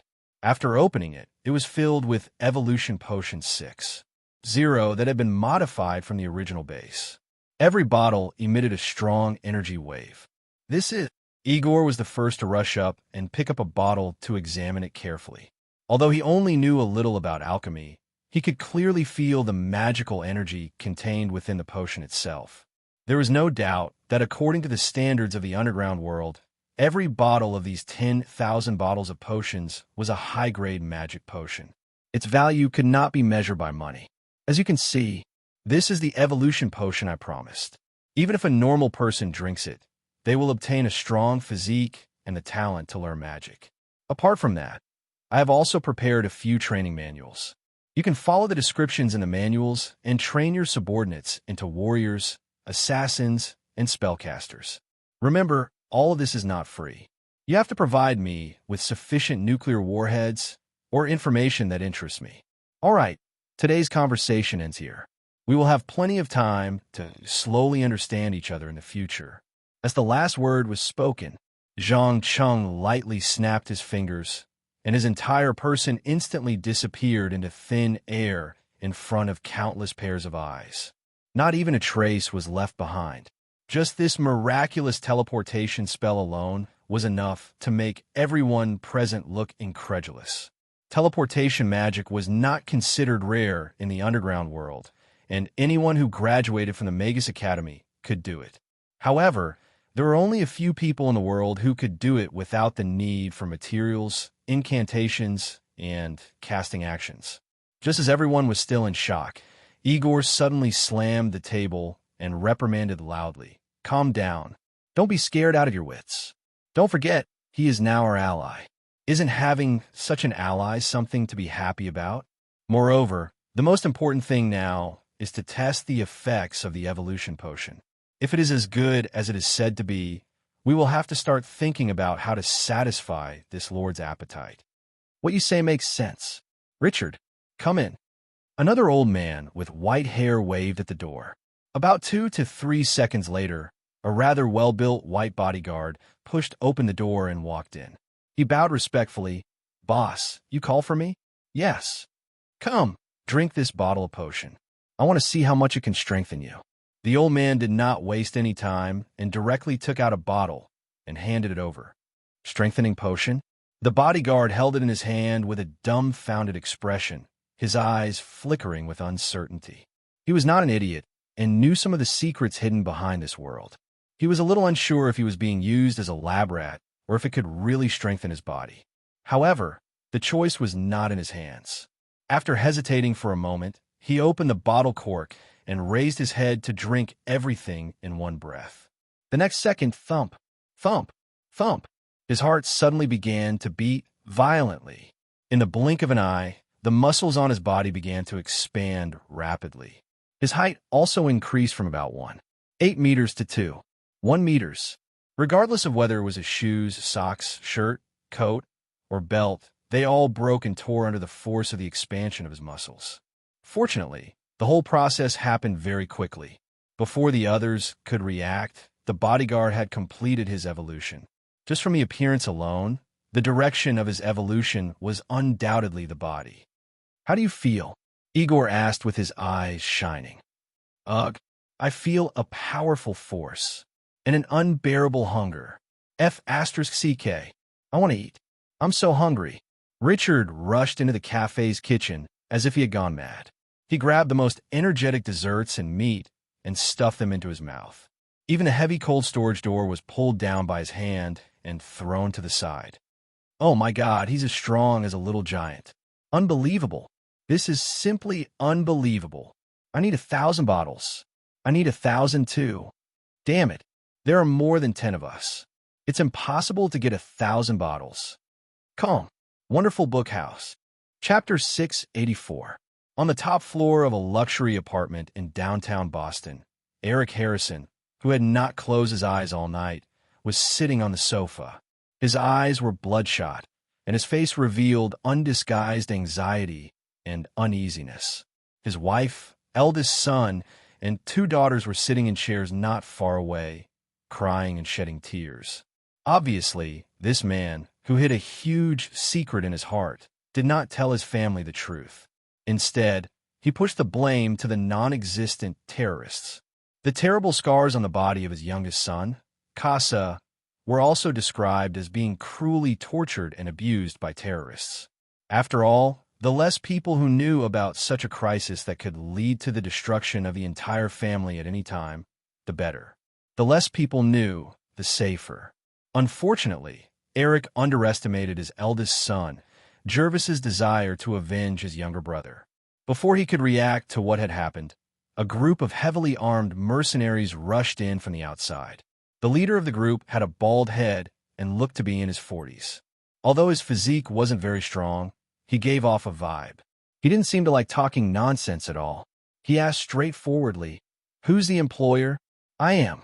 Jervis took the initiative to respond. "Very good. We already know the mission you gave us. Capture $10 million alive and kill $8 million. According to the old rules, pay half of the deposit first. Regardless of success or failure, the money will not be refunded. The rest will be paid after the completion of the mission. If you agree, we will start the operation. If you don't agree, then forget it." The bald man offered the price as quickly as possible. Needless to say, he certainly did not know who the family standing in front of him was. Otherwise, he would never have spoken in such a way and tone. It must be noted that the Anglo-Saxon civilization was the core of the ocean civilization. Although on the surface, it gave people the illusion that they were the first to start the modern era of secularization, liberalization, and capitalization. In their bones, they had always emphasized the principle of the supremacy of blood, nobility, and privilege. Whether it was the former global overlord of the United Kingdom or today's only superpower, the United States of America, the upper class had always been firmly controlled by a group of families. Many of them could be traced back to 200 years ago, and the upper class of the British aristocracy could be traced back to the War of Roses. Just look at the entertainment media. They may dare to mock politics and provoke billionaires, but very few people dare to dig into the hidden secrets of the ancient families. Anyone with a bit of common sense would know that the people who truly control the country would not follow the so-called legal procedures. They would only suppress you through various means, turning you into a penniless, homeless person. Then, when the public no longer paid attention to you, they would crush you like a bug. There was no doubt that the Harrisons were from such a family. They had countless friends in politics, business, in the military. As long as he gave a private order, not to mention a group of mercenaries, even the army of a small country could be easily eradicated. However, Jervis, who was eager for revenge, did not care about the other party's rudeness. He quickly took out his checkbook and wrote out a $5 million check. "Take it. Remember, I want him alive." "No problem. Our reputation has always been good. Please rest assured." After making a call to confirm that the check could be cashed, a faint smile immediately appeared on the bald man's face. He quickly left the apartment with his men. Watching the Hummer disappear at the end of the road, Eric finally couldn't help but stand up and roar. "Bastard! What the F***ck are you doing? Recruiting mercenaries? Are you crazy? Do you know who our enemy is? No matter who it is, I'll make him pay the price. The price of blood. The Harrisons can't die in vain. A blood debt can only be repaid with blood. Isn't that what you taught me?" Jervis retorted mercilessly.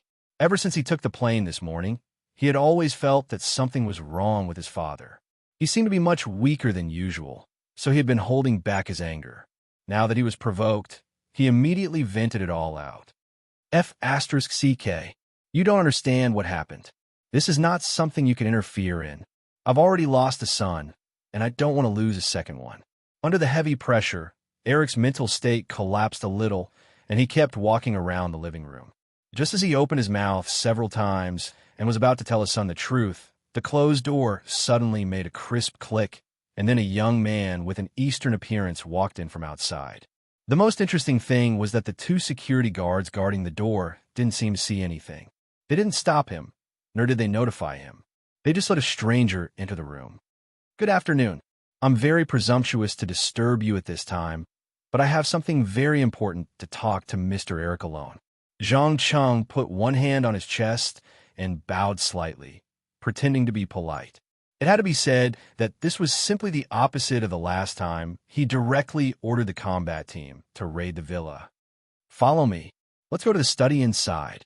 Eric's pupils contracted violently. He pushed his eldest son away and walked into the study in the right corner. Zhang Cheng nodded to the three ladies present, and Jervis, who was at a loss, followed in and closed the door. Because it was an apartment, the study was not big, but the bookshelves were densely packed with all kinds of history, literature, philosophy, and economic works. There were at least thousands of books, and it was estimated that they would cost hundreds of thousands of dollars on the market. After briefly admiring the layout of the surroundings, Zhang Cheng quickly placed an exquisite wooden box on the desk and opened the lid. Instantly, a strong smell of blood was emitted. What was in the box was nothing else but Lucas' bloody head. Did you really kill him?" Eric's voice trembled. There was no way not to tremble. The shadow of Lucas had been hanging over his head since the day he took over the family, and it could never be dispelled. But now this old man, who was once regarded as invincible, was finally killed by the enemy today. Eric didn't know whether he should show sadness or joy, and the emotions in his heart were very complicated. Zhang Cheng was keenly aware of this and spread out his hands indifferently. "Of course. Why? Do you think it's difficult to kill him?" "No. Killing him is as simple as eating and drinking for me. In addition, I have reached an agreement with those old guys who have lived for 100 or 200 years. From today onwards, I will be your backer." "Understood. From this moment on, the Harrison family will obey your orders, just like how we obeyed him." Lucas bowed deeply and respectfully. "Very good. I like people who know when to advance and retreat. I hope you don't say one thing and do another. Don't forget to take care of your angry eldest son. I don't want him to die in my hands one day. As for those annoying mercenaries, I won't pursue them this time, but it won't happen again." Chapter 685. Please rest assured that Jervis is just a little impulsive. It will take him a few days to regain his senses. I will talk to him personally then. In addition, if there is anything you need me to do, please tell me. I promise that as long as it is within the Harrison family's ability, it will be done properly. Hearing that his last son's actions were clearly known to the other party, Eric's forehead was immediately covered in sweat. Even though he still subconsciously loathed the man who had killed his youngest son, he knew that whether it was for the sake of his and his family's lives, or for the sake of the Harrison family's power and status in this country. He couldn't afford to provoke even the slightest bit of dissatisfaction. Because since Lucas was killed, the revenge of his son's death had become a secondary conflict. The most important thing he had to face now was to give a head-on blow to those enemies who wanted to take advantage of the chaos, to bite off a piece of his flesh, and let the politicians and capitalists in the ordinary world understand that the Harrison family was not weak.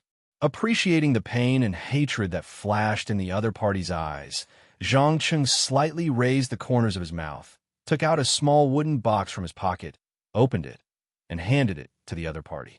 He ordered straightforwardly, "You only have one task at this stage, and that is to send the gems in the box to the most war-torn areas in the world and ensure that they fall into the hands of the warlords, the leaders of armed organizations, and the leaders of terrorist organizations."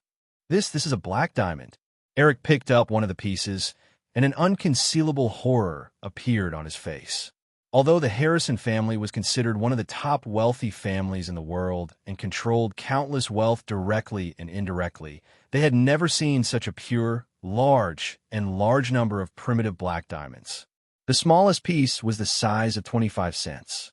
With a little processing, it would be no problem to sell it for $1 or $2 million at an auction. Black diamond? Ha ha. No, I prefer to call them pearls of misfortune or diamonds of death. Do you know? These gems are blessed with terrible curses. Anyone who holds them will be swallowed by the dark side in their hearts without exception and become a slave to desire and ambition. What's more frightening is that these gems will follow their owners to capture the souls of the dead around them and imprison them to transform them into energy. When he said the last few words, Zhang Cheng did not hide the evil tendencies in his heart. His pupils shot out a kind of contempt that normal humans could never have. It was contempt for life and death. Eric shivered subconsciously, hurriedly threw the black diamond in his hand back into the box, closed the lid as quickly as possible, and said in a slightly trembling voice, "Understood. I will send them to the Middle East, Central Asia, Africa, and Eastern Europe within half a month to ensure that every one of them will fall into the right hands." Great. Remember, I need a lot of souls. If conditions permit, you can hire a soldier, and you can hire soldiers to kill some of the more sensitive. In turn, the area will be plunged into a state of chaos and anarchy. In fact, not many people would die in a real military conflict. Only when a certain area fell into a state of complete anarchy would it truly become a terrifying hell. Don't disappoint me. I won't let you know the consequences, Zhang Cheng hinted. But in the end, he gritted his teeth and endured it. After all, he was not one of those white lotuses who like to stand on the moral high ground and criticize others. He had already seen the dark side of politics with his own eyes and had even planned many shady deals. Goodbye, my dear Mr. Harrison. I wish you and your family a pleasant evening. Zhang Cheng deliberately pretended not to see the fear in the other party's eyes. He bowed politely, pushed open the door, and walked out of the study. Jervis, who had been waiting in the living room for a long time, noticed this. He lowered his voice and said a few words to his sister next to him, and immediately followed behind with his bodyguards. Both parties took the elevator to the underground parking lot one after the other. Jervis suddenly stood up and shouted, "Wait. Sir, please wait a moment." "Oh, what can I do for you?" Zhang Cheng stopped, turned around, and asked with a faint smile. "I want to know what you talked about with my father. Also, what happened last night? Who was the guy who tortured and killed my brother?" Jervis clenched his fists, his face full of anger and unwillingness. "Sorry, I can't tell you. For some things, the more one knew, the more dangerous it would be. Rather, the more one knew about it. If you are really so eager for revenge, why don't you ask your father?" After that, Zhang Cheng blinked and continued to turn around and walk to the side of a black car. But before he could take out the key to open the door, one of the bodyguards quickly rushed out and pointed a gun at his head.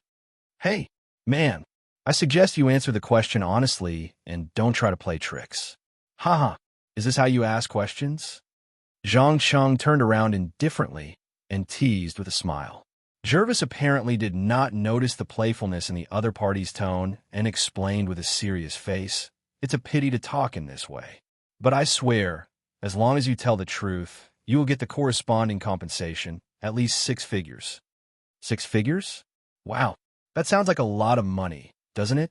But unfortunately, this amount is not enough for my pocket money for a week. What's more, I'm a busy man. I don't have time to play with you. Goodbye. Zhang Cheng turned around and grabbed the bodyguard's right hand at a speed that was almost invisible to the naked eye. He snapped the other party's wrist, opened the door, started the car, and drove away. Because the whole process was so fast that it only took 7 or 8 seconds, Jervis had no time to react. He froze in place as if he couldn't believe what he saw. Not only could he not believe it, but the bodyguard whose wrist was snapped could not believe it either.